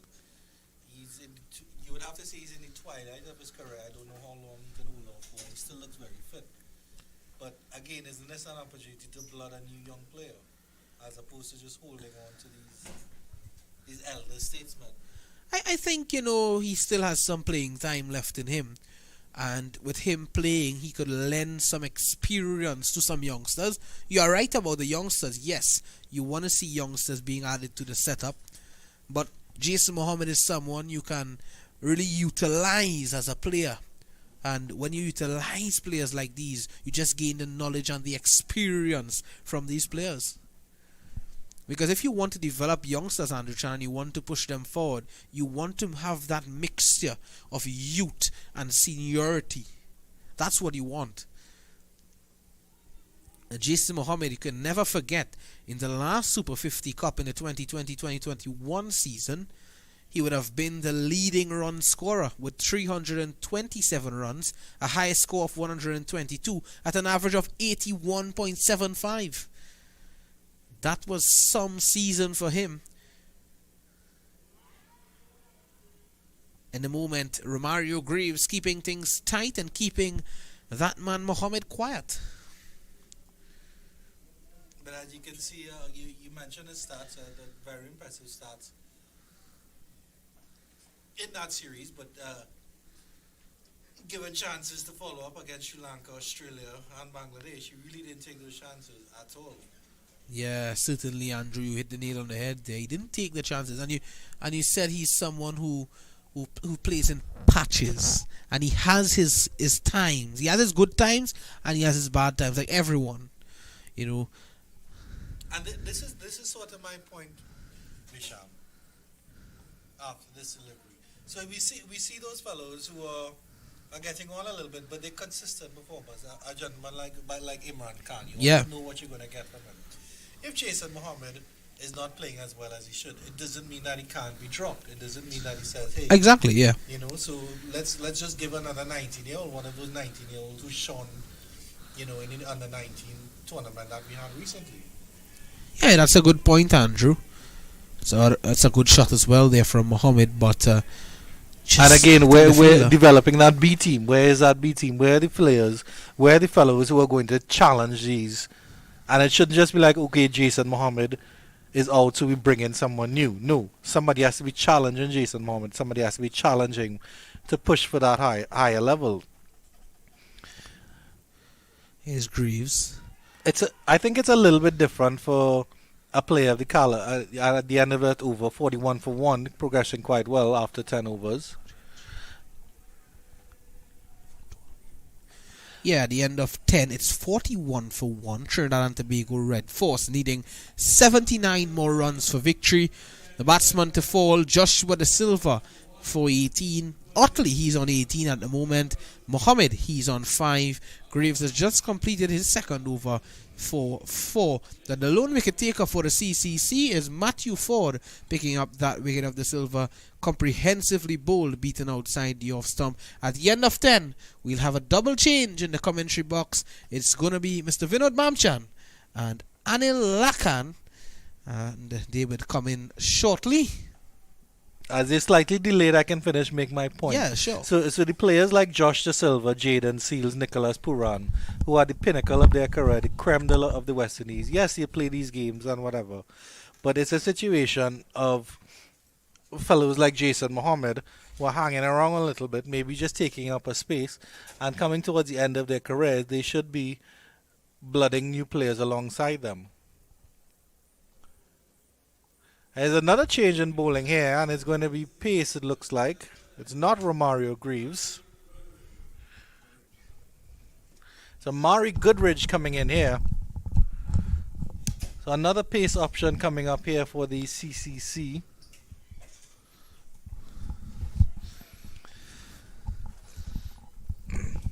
Goodridge with his first delivery to Ottley. And stuck him up a little bit. Ottley just turning it out into the leg side as we welcome Vinod Mamchan and Anil Lakan to the commentary position. Thanks a lot, Andrew. Andrew has been working very hard today, and now he might want to put his foot up. The score at the moment is 42 for 1 after 10. And what you saw just now, there was a slower ball bumper from Goodridge. Here he is again. Short and wide. Cracked away for 4. Bad delivery as I welcome Coach Anil Lakan. Pleasant good evening, Vinod.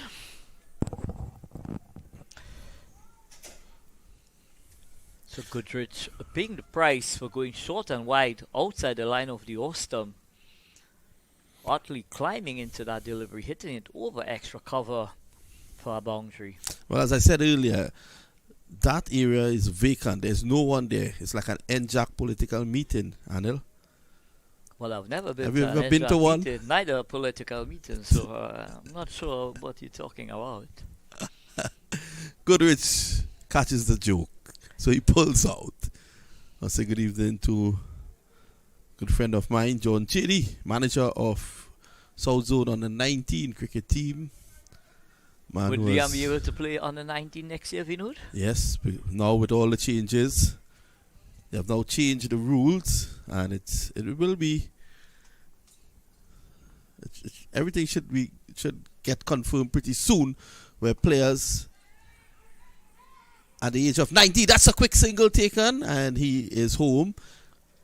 Players who are now 19 can play in 19 plus regional tournament. Well, that's an excellent move from CWI in terms of the development of the talent between 17 to the age of 23. Which means John Chady, who was South under 19 manager, did a fantastic job, treated everyone fairly and equally, and did a lot for the development of those youngsters. He gets another opportunity to do it again. Well, John Chady, you do have a lot of responsibilities to fulfill at the under 19 level. As well as you, Anil Lakan. I see you in your Red Force outfit. Pulled away down behind square. That's 4. The line was the issue on that occasion. So a very poor delivery from Goodrich, short and angling down the leg side. Jason Mohammed just pivoted and caressed that ball through backward a square, and it races along to the boundary for 4 runs. That brings up the 50, 51 for 1. Red Force well on their way here to register a victory. Guyana, Happy Eagles losing today to the Windward Islands. Well, having looked at the Windward Islands practice game against Trinidad and Tobago, even though they had lost, but they were very competitive during the entire course of the game. That young man, Yannick Ottley, he's in the form of his life, having scored 120 against the Trinidad and Tobago Red Force in that game. Goodrich, better. That's back of a length. So this surface definitely provides some assistance to the new ball bowlers. But when you assess things, Vinod, it does not last very long, because I think when you look at what happens with the fast bowlers, the ball tends to go very soft quickly. So that brings the spinners immediately into play. Goodrich. Again the line. 2 fielders converge. Only one this time. Previous 2 deliveries, the one that went for 4, the backward square was a lot squarer. And having looked at that field, Vinod, it's clear to me that there's a plan to Jason Mohammed. There's the fine leg and the deep backward square. So they're asking Goodrich to really pound that ball into the surface, use the surface as much as possible during the early exchanges. Let me say good evening to the former Comptroller of Customs here in Trinidad and Tobago, Venerable Amar Samaru, who is now with the Trinidad Tobago Cricket Board, has done a fantastic job. And you know, he always pays us these courtesy visits. I haven't seen him in a while, so I thought that he was in Australia for the World Cup.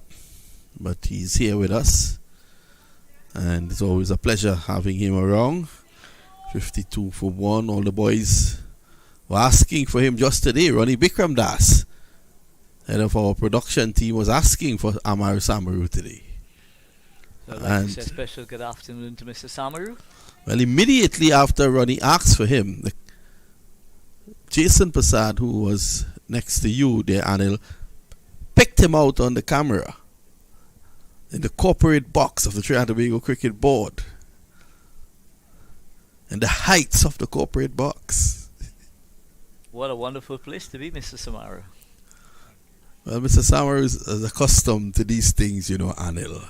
So you're not missing any cricket at the moment. It's 52 for 1. And pretty soon we'll be seeing Mr. Samaru again as Dream 11 comes a-calling in Trinidad and Tobago. And that starts on the 21st of November. Played away on the onside. Cricket 360 has investments in 2 franchises. 2, Anil.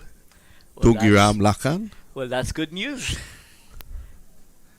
And he rubs his belly. Whipped away through mid-wicket. That's one more. So excellent batting power play from the Trinidad and Tobago Red Force, getting to 50 with just the loss of Joshua De Silva. Beaten neck and crop by an excellent delivery from Matthew Ford. Ford has really had a good game. There is something with that young player. I looked at him, I like him.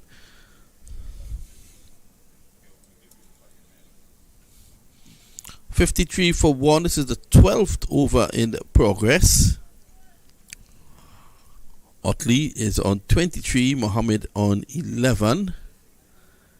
And the Graves, who hasn't done badly, his third over, none for 6. After the over. Well, looking at the CCC team, they have in their ranks 3 off spinners, and the Trinidad and Tobago batting unit, in the first 7 batters you have 5 left-hand batters.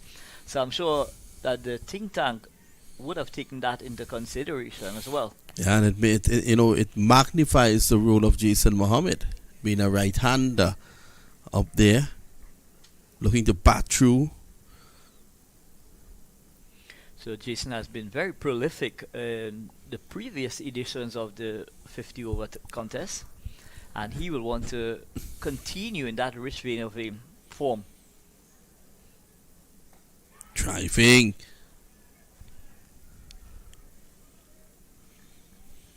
So having looked at the first half of the innings of Vinod, would you assess with our assessment? Do you think that it's a bit too much in favor of the spinners?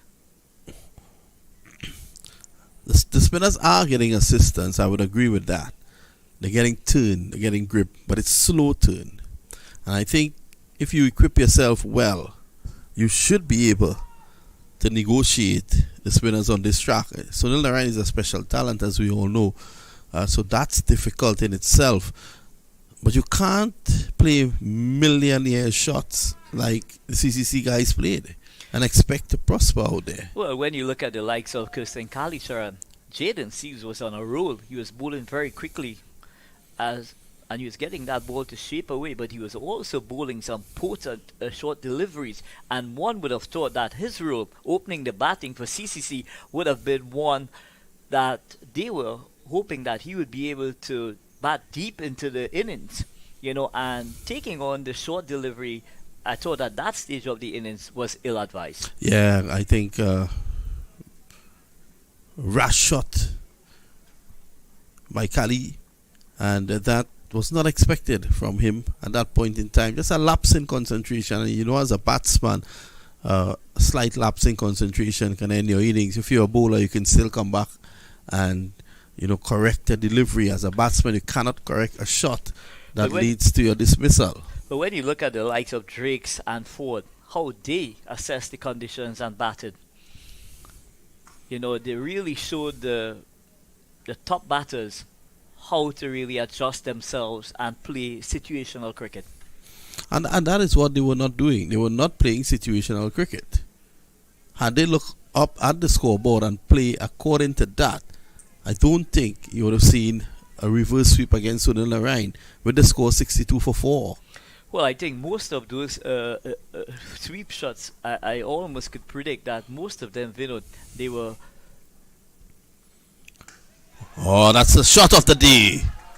Lovely shot through the offside by Ottley. Overpitched, and all he had to do was carry his hands through the shot. Kian Ottley, what a talent, Pitched up delivery, half volley on off stump. He just extended those arms and crashed that ball through that extra cover region. Not a man move as it whistled down to the boundary line. So it's 58 for 1 now. Going down the leg side clearly. A very ambitious appeal from Goodrich. That ball is definitely tailing down the leg side. I'm sure Ottley must have said to himself that he missed out on this occasion. Yeah, committing too early to the shot there, Ottley.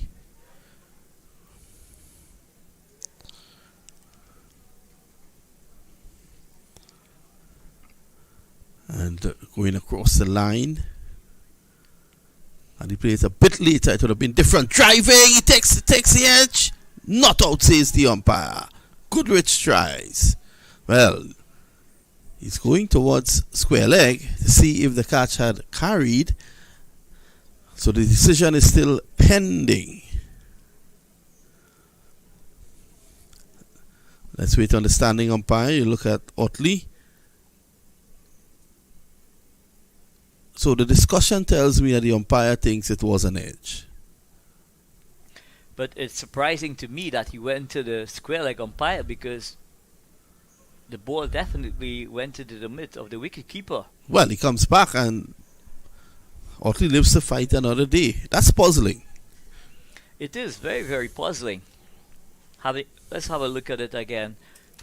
Yorker length delivery. Ottley going for that booming drive. The ball was taken cleanly by the wicket keeper. The mere fact that Ottley looked back immediately, normally it's a sign. Yeah, most of the times when the batters edge, they have a tendency to just look back to see where the ball finished. It's flailing the bat at that one, nowhere close to it. Should have been backing across, looking to crash it through the offside. I'm just thinking at this stage here of Ottley's innings, Vinod, that he's possibly just losing a bit of concentration, because he's no longer, the legs are no longer moving, so he's just trusting his eyes and his hand coordination to get the ball away.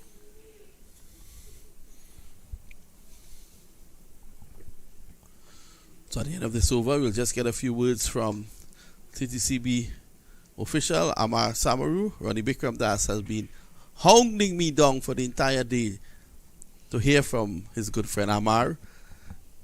And Amar normally brings all the information from TTCB for us.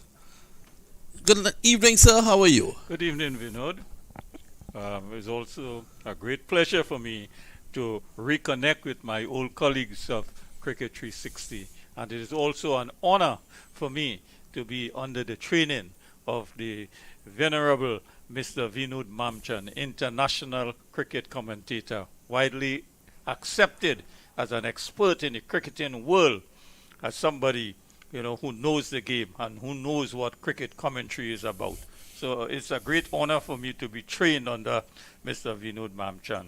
So here we are at the Brian Lara Cricket Academy in Toruba, South Trinidad.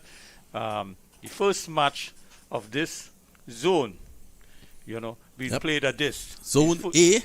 Yeah. As we see that Greaves is continuing from the southern end. As you look out there with the lights in full effect now, it's very picturesque. It's a lovely facility, the Brian Lara Cricket Academy. One thing I can say also, Mr. Mamchan, is that you would recall that the Indian cricket team played one match, a T20 match, at this very stadium. Yes. And they were in very high praises for this ground. In fact, they said that when they are coming to the Caribbean, they would like to play in this ground. Wow. The dressing rooms are very large, and the ground is very nice. So they fell in love with, the Brian Lara Cricket Academy. Well, that's wonderful news indeed. It's a modern facility here. And I think what would have helped was the fact that they would have played in front of a packed house. A packed house. Yeah, there was hardly any room for anyone in here. Yeah, definitely. Yeah, two mosquitoes were coming down close to the stadium and had to turn back. Plus it was packed. And they got a good reception, We Trinis are very hospitable. Yes, and our West Indies team as well. India won the game. Yes, India won the game. And we had no quarrels. That is the game. Well, we India are people won. like that. You know that. Caribbean people. Yeah. They play hard. They go support their team hard. And at the end of the day, you can always see fans who are supporting opposing teams, having some refreshments at the end of the day. Together. And yes, it's having a good time. Yes. That's the Caribbean for you. I remembered during the 2019 World Cup, I was covering the World Cup in Dubai, and I was doing the Pakistan-Afghanistan match at the Dubai International Cricket Stadium. And there was a riot outside. The Afghan fans were really, really making a scene outside the stadium. I had a friend who had flown from Orlando to be at that game, originally from Pakistan, Sami Siddiq, and he was coming through, and he was trampled upon. People died, but luckily he got away and was able to get into the stadium. At the end of the game, I saw him in woman's shoe, and I asked him, what is this about? He said whilst he was trampled upon, he could not find his shoe. When he went back at the innings break, all he saw was women's shoes, so he took a pair. But you will never find that here in the Caribbean. You will never find that. We are very peaceful. We are kind people. We are loving. We even love the opponents to a certain extent. I wish we didn't love them so much. Yeah. As the game continues here. 59 for 1 after 14. Overs. Yes. Ottley is on 29, not out, and Jason Mohammed is on 11. So Mohammed, not out. A veteran on the Trinidad Tobago cricket team. He has been around as long as the crest on that helmet. Yes, and Mohammed is an accomplished player, having led the West Indies senior cricket team to Bangladesh. A great servant of West Indies cricket and Trinidad and Tobago's cricket. What I like about Jason Mohammed, he always makes himself available to play. Yes, because he played in our 2 T10 tournaments right here at the Brian Lara Cricket Academy. Well, a little birdie whispered to me that the third one is coming up. Yes, the third one is in the planning stages, and very likely it will come off with 6 teams. Yes, 6 franchises, so we are all waiting on that. Yes, and we would generally cover a period of 17 days. Wow. One thing I can say, and I've received some reviews from my colleagues in New Jersey and in the Caribbean. Short, pulled away.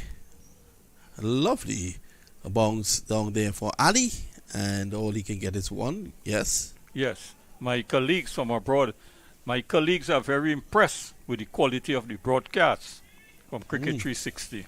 In fact, they look forward, to these games being televised and streamed by Cricket 360. Well, we want to thank them for that. And that Dream 11 really catches the attention of many fans across the world. Yeah, it's including India. There's a huge following in India. Yeah. As the game continues, as we see Ali, starts his first over, and has completed 4 balls for 4 runs. As he continues. Oh, that's a bad delivery. Short and wide. Wide. Extremely wide off to the off stump. So Mohammed, first game, he's on 13, Ottley 31. And just a small matter of just over 50 required. I think they'll be looking to get home without losing their wicket. Get a good start in this tournament. Crash their way through the offside. Mohammed has enough room to come back for 2. For 2. So Mohammed moves to 15 runs, not out. And also, it is looking a little dark on the eastern side. So probably, Trinidad and Tobago Red Force. Well, it's Christmas time. And around this time, it gets dark pretty soon. So it's the end of the over, the end of it. The latest score after 15, 66 for 1. Amari, we want to thank you for sharing a few thoughts with us here this evening. And thank you very much. And once the time is available, I say it's always a great pleasure, to be part of the Cricket 360 family. Excellent. I thank you very much. Wonderful indeed. And your good friend Anil Lakan comes a-calling. The score is 66 for 1 after 15 overs. Trinidad and Tobago on course here for victory, Anil. Yeah, they seems to be doing all the right things at the moment. Ticking all the boxes is Ottley and Mohammed, and Jason Mohammed and Kean Ottley. They've assessed the situation really well in terms of there's no need to go hell for leather. And at this stage, the CCC, they were 52 for 4, really struggling at the 15 over mark minute. So TNT just looking to get off the mark in this tournament. Group A. Remember the last time that this tournament was played, it was played entirely in Antigua, and Trinidad and Tobago Red Force won the title, playing unbeaten for the entirety of it. And I'm sure Coach David Furlong and the entire staff attached to the Red Force, they will want this team to continue in that same vein, Vinod. Furlong has worked very hard with his team, and of course having fellas like David Williams around, Anil Lakan, all these guys assisting Kelvin Williams. Gibran Mohammed has been doing a fantastic job as well. Oh, Gibran Mohammed is in the mix now. Naprima College coach. Push back on the offside. So Graves into a very tidy spell at this time. Only conceded meager 7 runs from 4.2 overs. But what he has not done really is ask a lot of questions of the batters. Crashed away, no run. But defending a paltry score of 120, Vinod, you know, CCC will want to make some inroads into this Trinidad and Tobago Red Force batting lineup sooner than later. So it's going to be Reeves to continue. He's bowled well. He's in his 5th over, has conceded just 7, but he wants something in the wickets column to put TNT under pressure. At the moment, at this point in time, they're just moseying along with no real issues. Well, the bowling has not been very challenging, to say the least, Vinod. So it has given the opportunity to both Ottley and Jason Mohammed to really play themselves, assess the conditions out there, and they're really batting what in terms of what is required to take Trinidad and Tobago Red Force team over the line.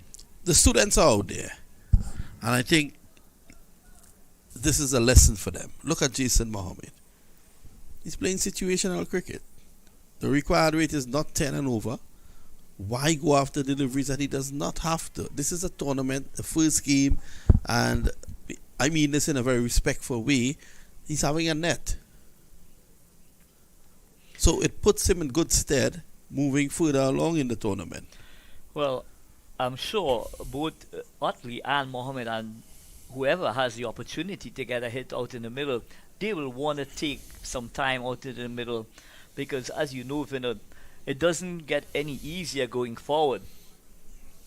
As the tournament grows, the competitiveness, the teams will be better matched, they're going to be better aligned in terms of their composition. So at this stage, really, is to really set yourself away from the rest. And as you was alluding to earlier, net run rate always plays a part, especially with the weather conditions in Trinidad being as is. Yeah, the weather conditions, yeah. Has been unpredictable.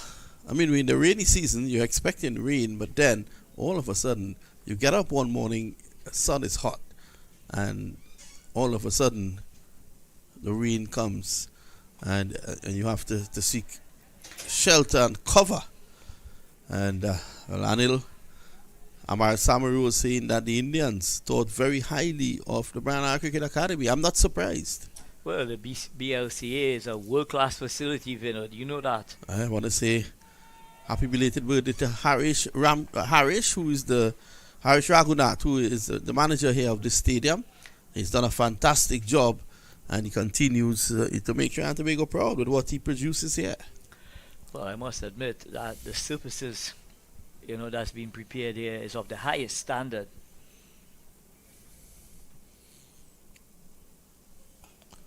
Ali tossing this one up tantalizingly, and Ottley has just seemed to cool off a bit, I think, and this is the experience of Jason Mohammed.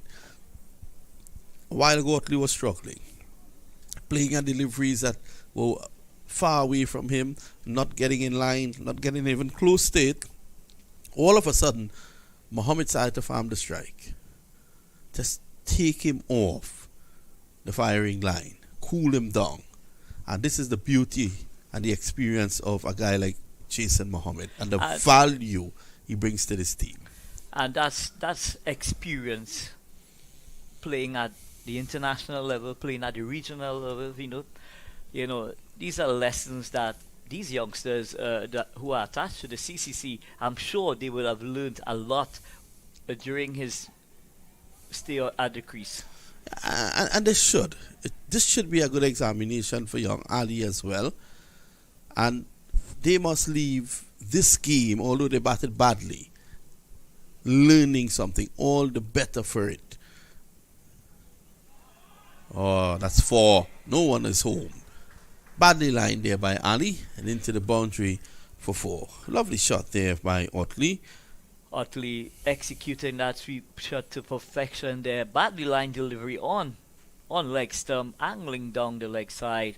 Ottley just plays it really neatly down through that backward square position, and it raced along this wonderful outfield here at the Brian Lara Cricket Academy for a boundary. Well, Anil, you would have seen that India game, and were you here or did you see it on the telly? No, I saw it on the telly. Because they tell me that you fell asleep that morning.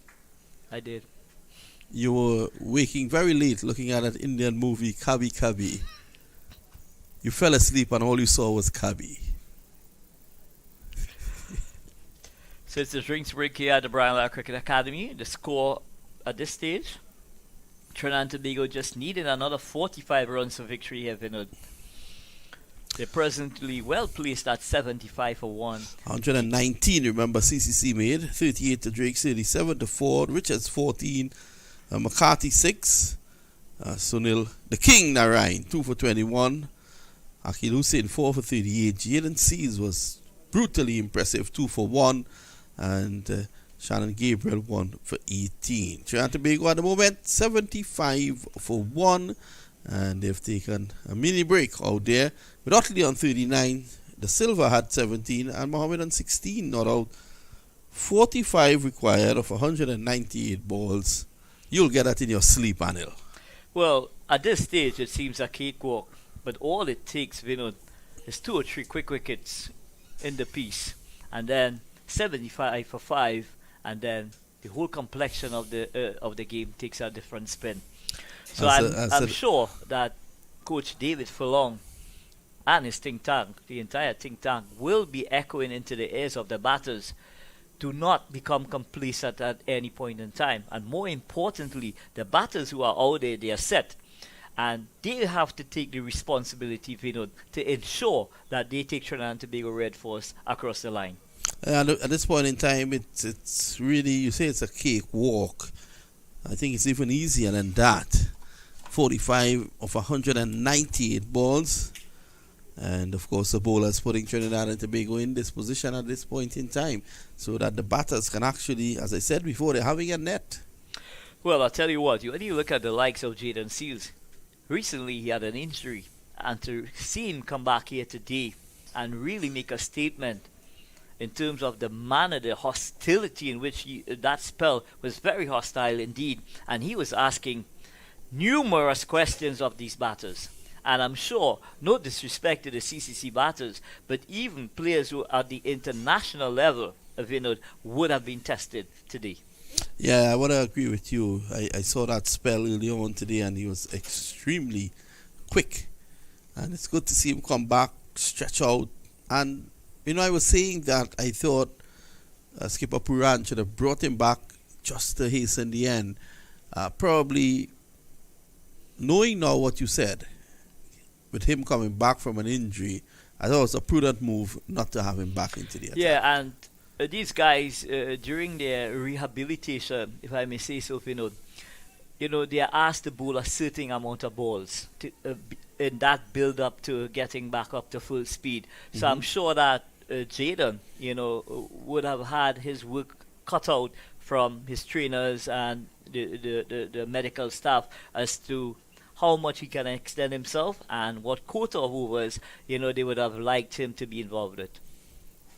So Ramdin is issuing some instructions to his young team.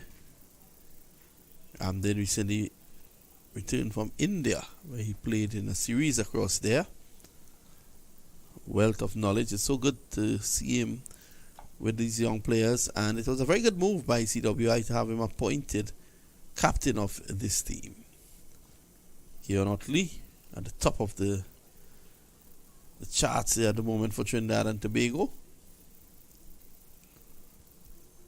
So Dinesh Ramdin, he doesn't only just bring the experience of the game, but his knowledge in terms of how to get the best out of these youngsters will also be on show as well, in nurturing them in terms of how they go about executing their various skill sets. Oh, that's a lovely shot through the offside. It's going to bring 4. Well, that's, if you ask me, that's a majestic square drive there from Yannick Ottley. That had 4 written all over from the moment it left the blade. So it was really a superb shot. And he's really prospered through the offside. Just allowing the ball to come on to him. Head right over it, playing it through the offside. All he had to do was to pick his spot. And it shows how good the surface is as well, Vidun. Having the luxury of playing through the line of the delivery as well. I want to thank CG United. And of course, Betway for sponsoring this series. Another cracking shot through the offside for 4 ball.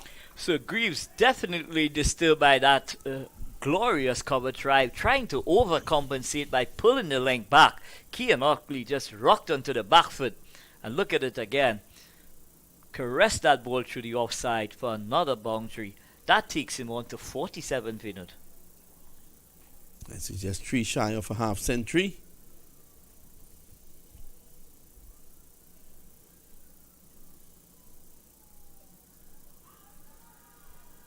Down the left side.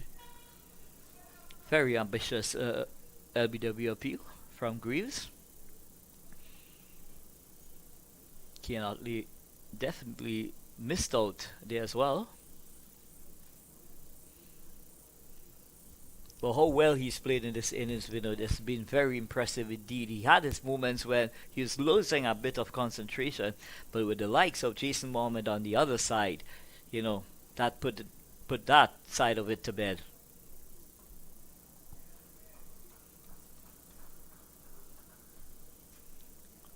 So another single to Yannick Ottley. That takes him on to 48. It brings the evergreen Jason Mohammed back on strike. But if there is anything from this CCC, from this game that the CCC can take from, what is going to be Vinod?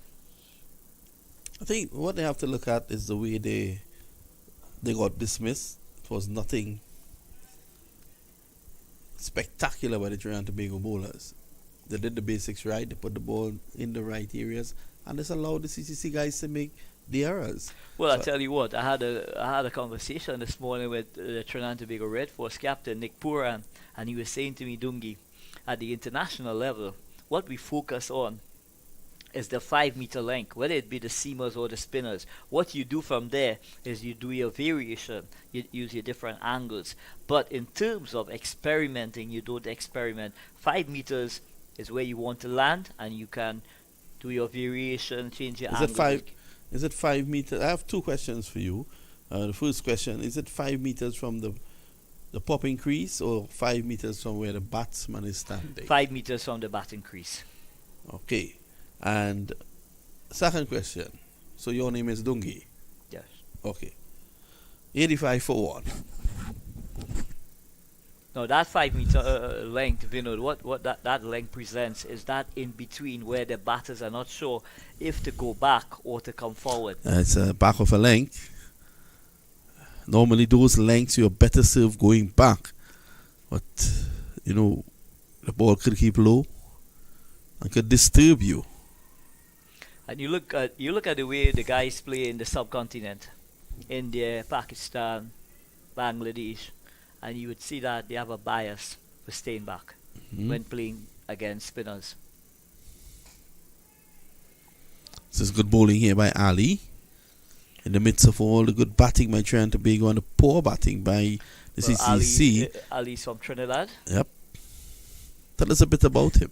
Well, he's an off spinner, but he does have in his armory the deucer, the ball that leaves the right hander.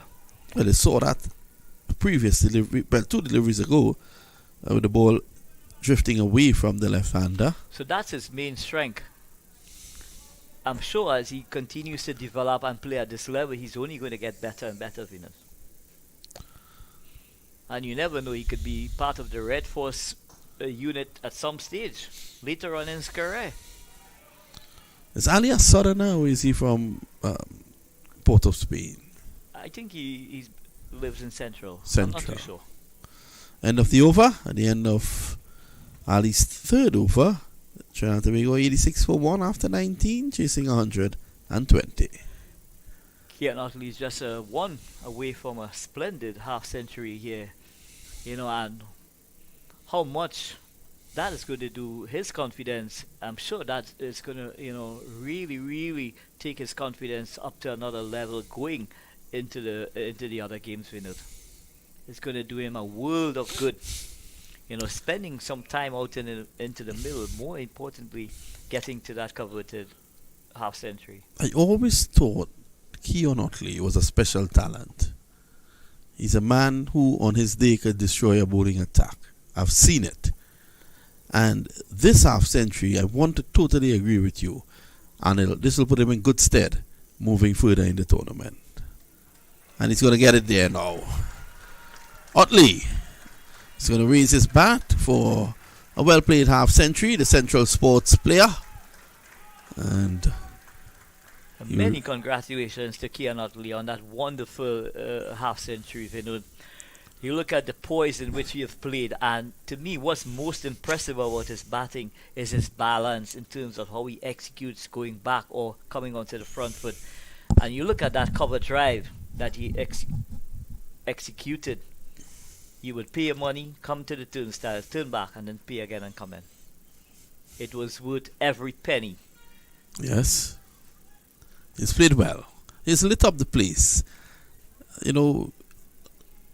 During the first innings, I was downstairs, and you were just not getting the vibe that Trinidad was playing a match. What he has done, he has brought the crowd to life downstairs. He's definitely brought the crowd to life. And the 4 men in the TTCB hospitality suite, they have come to life. They must be having a wonderful time. Yeah. Are you going to be joining the executive soon? No, definitely not. You look at some of the guys there. Are we seeing Jason Mohammed, father? Nasruddin pushed away down to backward point.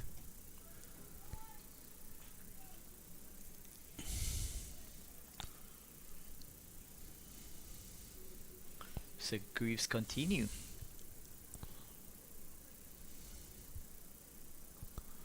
Very good delivery. Right on spot. All Ottley can do is come forward and play it away the point.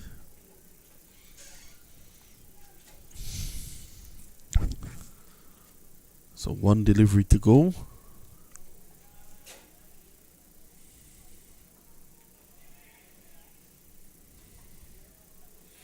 So that's the end of the over, the end of 20. The latest score here at the Branagh Cricket Academy. TNT Red Force are 88 for 1. Remember, they're chasing 120. And I'm going to leave you, Anil, in the very capable hands of Mr. Andrew Chan. So we're looking at the coaching staff there of the Trinidad Tobago Red Force. Mr. Kelvin Williams, Mr. David Williams. They are in their element. Enjoying. I'd like to say a pleasant good night to Andrew Chan. Good night, Coach, and good night once again to all our viewers tuning in for the tail end of this conversation, where it's been a dominating Red Force performance so far. Jason Mohammed hooking that one into the mid-wicket region for a long single. Keon Ottley, a 50, well played 50 from him. Excellent innings from Keon Ottley, and that would have done his confidence the world of good. But more importantly for Trinidad and Tobago Red Force, this partnership has progressed to 57 runs, and that in itself has been very impressive indeed. And thank you for that comparison, Ronnie. As you can see at this stage, the combined campuses and colleges were just about the same run, 77, but 6 wickets down. So it's a big difference in a big gap Yeah, they between were these two teams. Yeah, they were tottering at that stage, Andrew Chan. Ottley pulls this one down to mid-off, long off for a single. But what would be really Long on, impressive, Chan, if these two batters, both Ottley and Jason Mohammed, were to take Trinidad and Tobago to that total of 120 that's required for victory without any further loss. It would be a comprehensive victory indeed.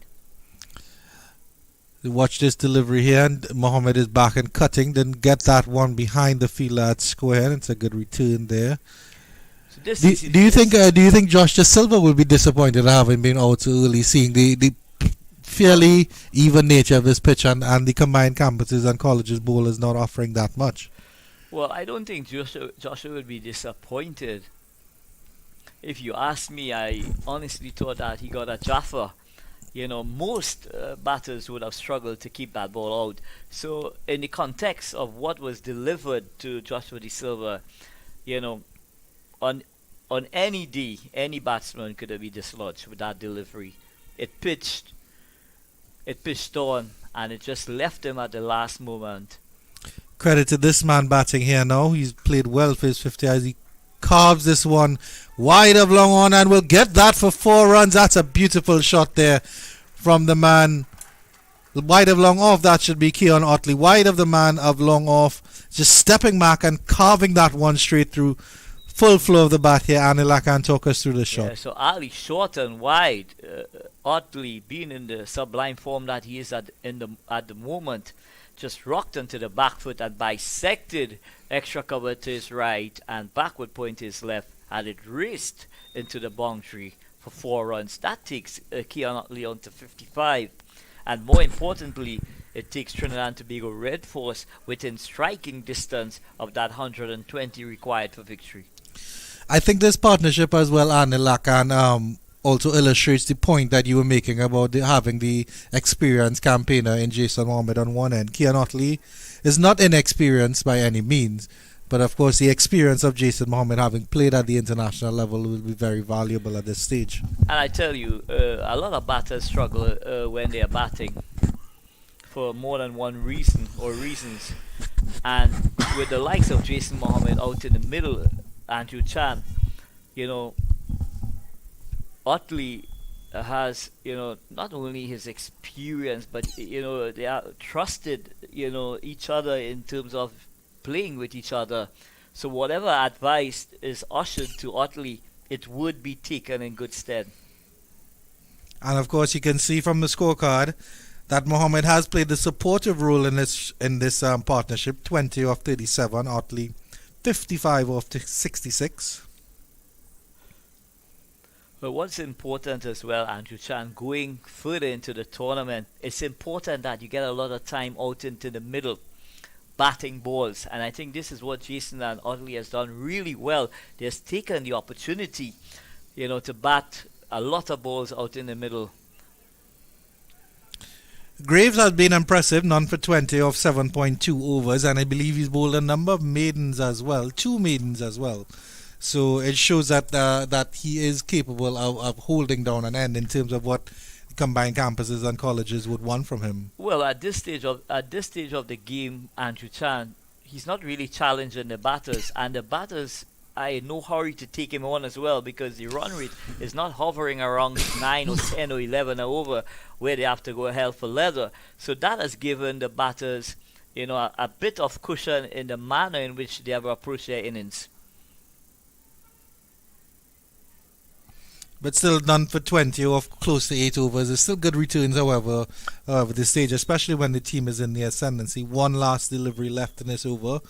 Red Force hovering at 96 for 1. 24 runs required left for victory here as Mohammed aims a drive through extra cover. Doesn't get clean connection with it. And that's the end of the over. 96 for 1 after 22 overs. Coach Lakan, as I have you here, a partner messaged me on social media, and he said he wants me to ask about the use of statistics and data and those sort of trends in analysis. Is it something that you accept as part of your coaching and It is very, very, very accepted, and I'll tell you why. Nothing beats history. And once you have data and you have footage, that makes your work a lot easier. Where you could zoning on doing specific work where that player may have a deficiency in doing whatever he's doing, whether it be fielding, bowling, or batting. So you're able to really analyze what is taking place, because at this level and the higher level, it's not much that you do wrong for you to struggle. Isaiah Ali continues, none for 23 or 4.1. If you look at the World Cup that's going on right now, you would have seen that the coaches, they are giving specific instructions to the players as to how to execute. Another pleasant extra cover drive by Ottley. Won't quite get to the boundary. They'll be pushing for two. Jason Mohammed will have to rush, but he was in quite safely. Good fielding there by Ali, collecting the ball in front of the stumps and then flicking it back. But Jason Mohammed very swift between the wickets. Oh yes, he is indeed a very fit man indeed. Jason Mohammed works very hard on his fitness. Belying his 36 years of age. Ali to continue. Another firm push there by Ottley down to long off for a single. And this surface is showing us, Andrew Chan, that if you're willing to really graft and stick it out, there's runs to be scored. But you must do the hard miles in terms of settling yourself, getting the pace of the pitch, and doing that early assessment as to how you're going to progress through your innings. I'll ask you to go more into the data and analysis after this delivery, because I want to know specifically what you'd be looking for as this delivery from Ali is played back up to the pitch. Alright, so from a batting perspective, sometimes your bat might not be coming long straight. You may not figure it out, but if you have data and you could access that data, then you could do that analyzation of what is happening. Smack through the extra cover region there, down to long off for another single there by Mohammed.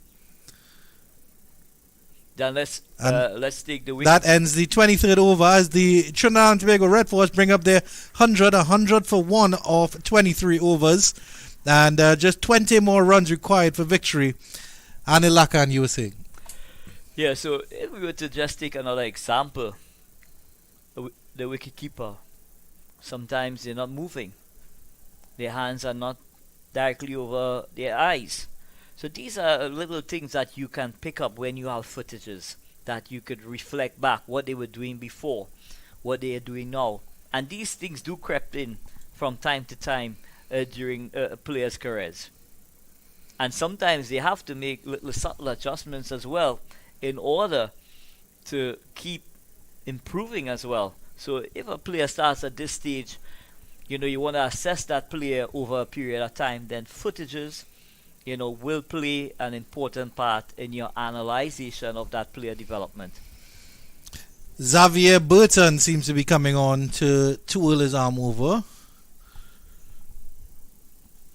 But we are very blessed here today, Andrew Chan, with lovely weather here at the Brian Lara Cricket Academy. And one is cracked again into the extra cover region, and the fielder made a half stop, but Mohammed is still able to trot back for a comfortable two. In terms of the data and analysis now, Anil, if a batsman, for example, is very good at the cut shot, how does the data and analysis assist him in widening his scoring shot? Well, based on his wagon wheel, right? That will give you an assessment of where he's scoring, where his strong areas there, where his weak areas there, or where areas that he needs to improve. Another cut by Jason, but that's straight into the cover region, and he's gifted his wicket there. Very late stage in the game. Unfortunate for Jason Mohammed, cut straight into the cover fielder. And it's simple catch in the end here as we look at the replay. Unfortunate end to Mohammed's excellent innings. So Jason Mohammed would be a very disappointed man, having done all the hard miles, batting 45 deliveries for his 23, and really coasting to victory here.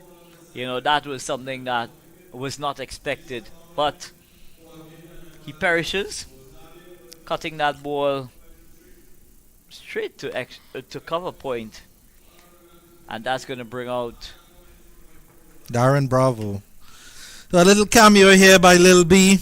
There's 18 runs required for victory here at the Trinidad and Tobago Red Force. Yeah, Trinidad and Tobago definitely in the ascendancy here. Andrew Chan ticking all the boxes here today, and it will be a welcome victory for the Trinidad and Tobago Red Force as well, giving them that confidence, to continue that unbeaten run that they started last year, going unbeaten through 2021, having won the tournament here. This victory is definitely going to put them in good stead going deeper into this tournament. Jason Mohammed is the man out for 23, just to let you know. There's a little bit of a faux pas in our scorecard there, which Mr. Ronnie Bikramdas and Dave Prasad will work assiduously to fix. Keon Ottley is still there, not out on 58. Well done to Ronnie and Dave Prasad for correcting that. Darren Bravo facing his first delivery here from Xavier Burton, the part-timer, taking a wicket. Forward. And I'm sure all the other teams that's based in Group B, the Windward Islands, the Guyana Happy Eagles, they'll be looking at this game not only about what transpired, but they would definitely be taking note of Trinidad and Tobago having 5 or 6 left-handers in their batting lineup, and they will definitely be planning, in terms of that situation where we have a galaxy of left-handers. Bravo gets an outside edge. This will run just to the short third man area. The fielder coming around from the gully area will pick it up, and he will be off the mark. Darren Bravo is off and running, just allowing that ball to come onto him, playing it as late as he can off the keeper's glove, and it goes down to that third man region for a single. It brings Keon Ottley. Burton continues for the last delivery of the over, and Ottley will calmly push that one down to long on, or will they contemplate a second? They do not. Ottley retains the strike. Trinidad and Tobago Red Force move on to 104 for 2 after 24 overs. And we've watched the entire game, and we've seen it's been a comprehensive showing by the Red Force. Have you seen any challenges where they have faltered and they could have done a little bit better? Well, I think kudos to Nicholas Pura and the captain of the Trinidad and Tobago Red Force. He has done extremely well in keeping his charges, especially with the planning and the execution. We could not have asked for anything more. To me, if there is anything that they possibly would be looking at, is possibly, looking at areas that they feel that, they could possibly change a team or something of that sort. Ottley takes 2 after flicking that one to fine leg. But one has to take into consideration as well. 3 guys from this team is going to be traveling to Australia, so I'm sure with that in mind, they would be looking at how they're going to keep that composition of players and adding other players to the team as well. I know it's the first game in the tournament. However, I would have liked to see the batters rotate the strike a little bit more and get those singles. I think Ottley and De Silva did it pretty well. There was a bit of a slowdown with Mohammed and Ottley, but I think that's one thing where they need to maybe work on. That straight back past the bowler.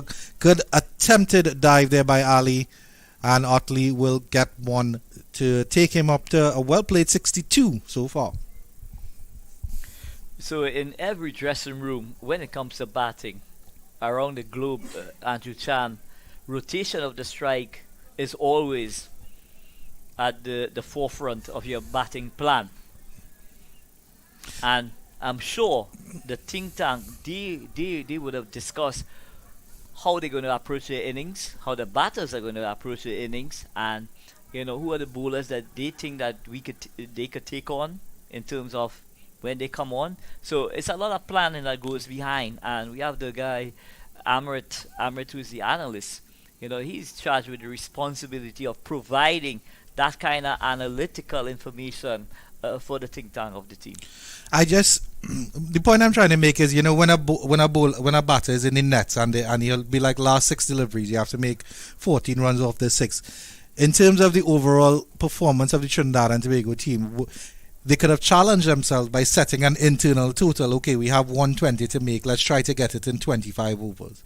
You know what I mean? Just to up the challenge a little more, because of course they're going to be facing harder teams in this tournament: Windward Islands Volcanoes, Guyana Harpy Eagles, and as they move further along, and at the end of the over, Trinidad and Tobago Red Force 107 for 2. 25 overs gone. They just need 13 runs off 150 balls. So here was a good benchmark or a good starting point for them to try to push and experiment a little bit. Well, when you look at white ball cricket, Andrew Chan, you've got to take into consideration the format. It's white ball format, but it's 50 over cricket, and 50 over amongst the at least 300 balls, and the magnitude at which you score at is depending on the situation of the game. So yes, you would want possibly to see a bit more aggression and so on, but what you also want to see is the application of these guys. Your main batters spending time out in the middle is very, very important. Getting your top batters, your top order, giving them the opportunity. And a situation like this is ideal for these guys to really take the opportunity and bat a lot of balls, get a feel, get them into that kind of sublime form that will, serve Trinidad and Tobago Red Force in good stead going in the back end of the tournament. Burton continues to the well set. Keon Ottley backed away from that delivery. I don't know if there's some movement from the side screen, from the southern end of the ground. Coach Lakan, I take your point, but after this delivery, I will expound on what I'm trying to get across to you. This one struck well into the cover, but I think it's a perennial problem with West Indies cricket that there's no urgency in terms of getting those singles. Yes, we can hit the big boundaries. Yes, we can do that, but instead of turning 10 runs on over into 14, because we take 4 singles. There's a lovely cut shot here by Ottley just in front of the square, but he'll only get a single for it as there's a fielder out on the boundary. So that's what I think I would like to see in the regional teams, pushing that sense of urgency, turning every delivery into a single where possible. Well, I must admit that I cannot agree with you, Andrew Chan, and I'll tell you why. Because different surfaces provide different challenges. Okay, now when you're playing spinners, right, you have to be very adept going forward or moving deep into your crease in order to access the spaces. And coming back to the question that you had asked earlier in terms of analysts and what's the rule of having footages and stuff like that. Yes, you want to rotate as a batter, but remember the think tank of the opposition team, they will have all acreage of footages of where you score. So in order for you to do anything different when you go out in the middle, sometimes that could be a challenge. But I take your point that there possibly needs to be more rotation. Okay, that's always at any level of the game. You want rotation of the strike, but what is possible that around the region, I'm sure that the coaches are coming up with whatever plans, or skill work that's required, and I'm sure that's work in progress. And I am quietly confident that that situation is going to continue to improve over a period of time, but it's not going to happen overnight. It's not a situation where you could turn it around overnight. 108 for 2 after 26. Isaiah Ali continuing here. Darren Barrow, 1 of 9 deliveries. For a batsman of his caliber, I feel he could at least be 4 or 5 runs. And I've seen opportunities where he tried to maybe smack one through the covers as opposed to maybe playing with soft hands, touching and going. Things like that. The field is spread far and wide. Combined campuses and colleges don't have a big target, yet they're still maintaining a slip, credit to them. So this is the opportunity where you learn, and again, games like this where you have a chance to see. Again, Chan, is situational cricket. That's not required for him to go there and trash the ball. What's required of him is him to spend as much time out in the middle, get a feel of what's taking place. Remember, Trinidad and Tobago is going to be playing here on Wednesday again, the Trinidad and Tobago Red Force team. So it's important that these guys spend as much time as possible out in the middle. Now, had it been a different opposition or different scoreline, then the planning and the execution would have had to be in line with what was required. At this stage of the innings, there is no need to do anything special. I agree with you, Anil. It's not that I don't agree with you. I just think there's the opportunity to experiment and to try different things at this stage of the game where you're in a comfortable position. As Bravo goes high and hard with this one, but it's not going to go far, and he's caught very, very easily at the mid-on position, wide mid-on position. Darren Bravo going for a big heave-ho. Just 9 runs needed to finish the game, and he didn't make any connection with that one at all, and he's out for just 2 runs. So just my point, right? Going for that slug sweep, getting a top edge and holding out to mid on. So again, Chan, Darren Bravo trying to express himself here and perishing.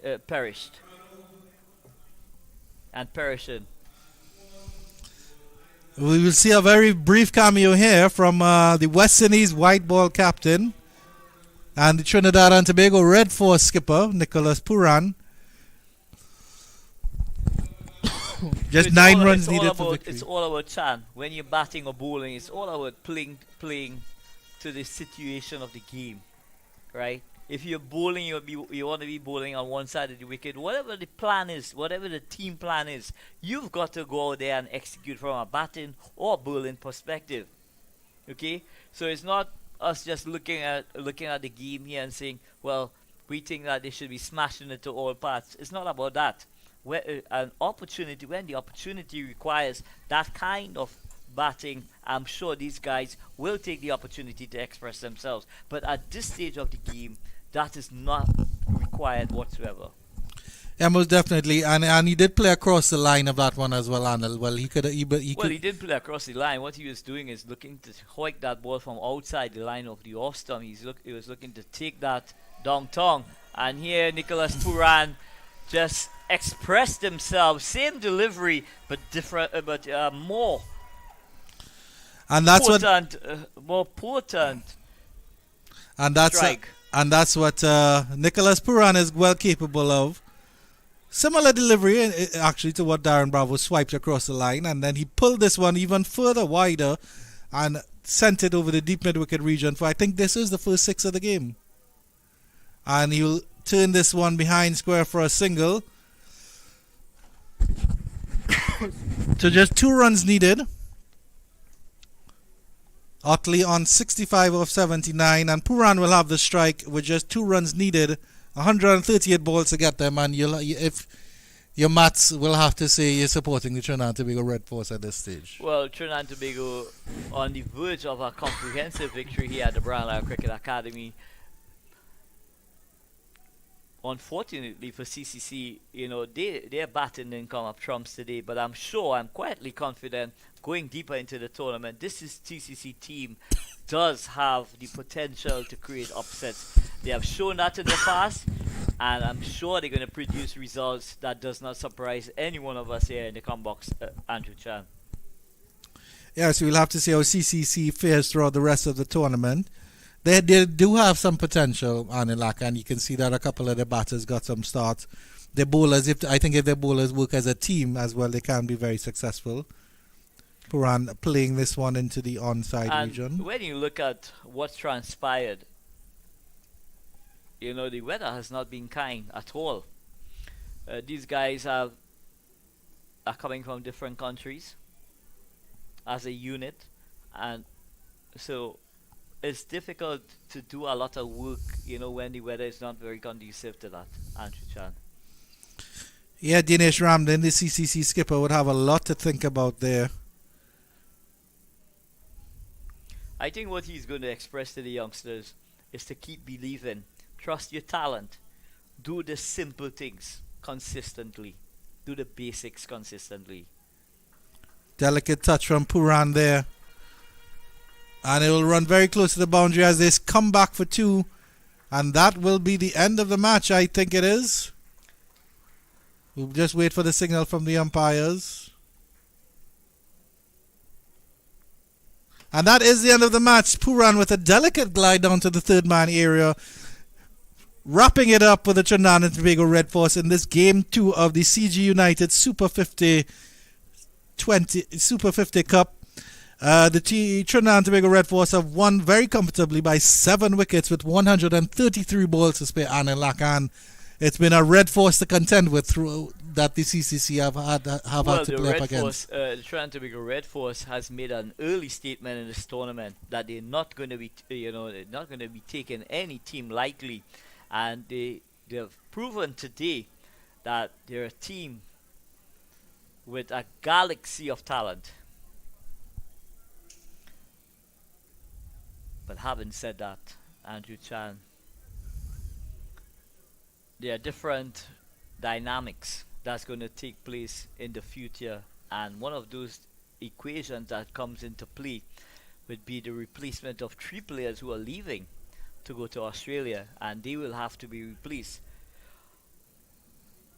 How well that blending take place, we'll just have to wait and see. But I'm sure that Coach David Furlong and the entire coaching staff and everyone who is associated with the Trinidad and Tobago Red Force team, kudos to Trinidad and Tobago. Many congratulations to the Trinidad and Tobago Red Force team for putting on a clinical performance here at the Brian Lara Cricket Academy in Game 3 of the CG United 50-over contest. It's a gentleman's game, as they say, as we see the two teams line up and shake hands. It's always nice to see those pleasantries after the game on Lakan. Yeah. The professionalism associated with the game of cricket. So, for CCC, Andrew Chan, they would be going back to the drawing board to see what they could do to improve, because the turnaround is very, very quickly indeed when the next game comes around. So there's not much time to really address and correct situations. What you have to basically do is trust your players, trust the talent, trust the process in which and how they prepare for these games, and back them to the hilt. And your thoughts on man of the match? 2 major contenders, Yannick Ottley unbeaten on 65, and then of course Akil Hussein taking 4 for 38. Well, Akil Hussein bowled tremendously well, but with Yannick Ottley coming not out 65 from 79 deliveries, he really held the innings together. And to me, my man of the match would be Yannick Ottley, without a doubt. And that's the final word from Anil Lakan as the West Indies Cricket Board sets up for the presentation party.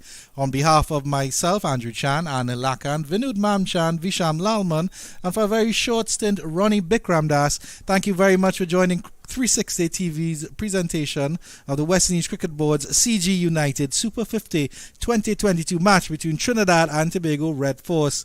And as we leave the Brian Lara Cricket Academy in the dark with the headlights above, Trinidad and Tobago have wrapped up victory by 7 wickets. I'm glad you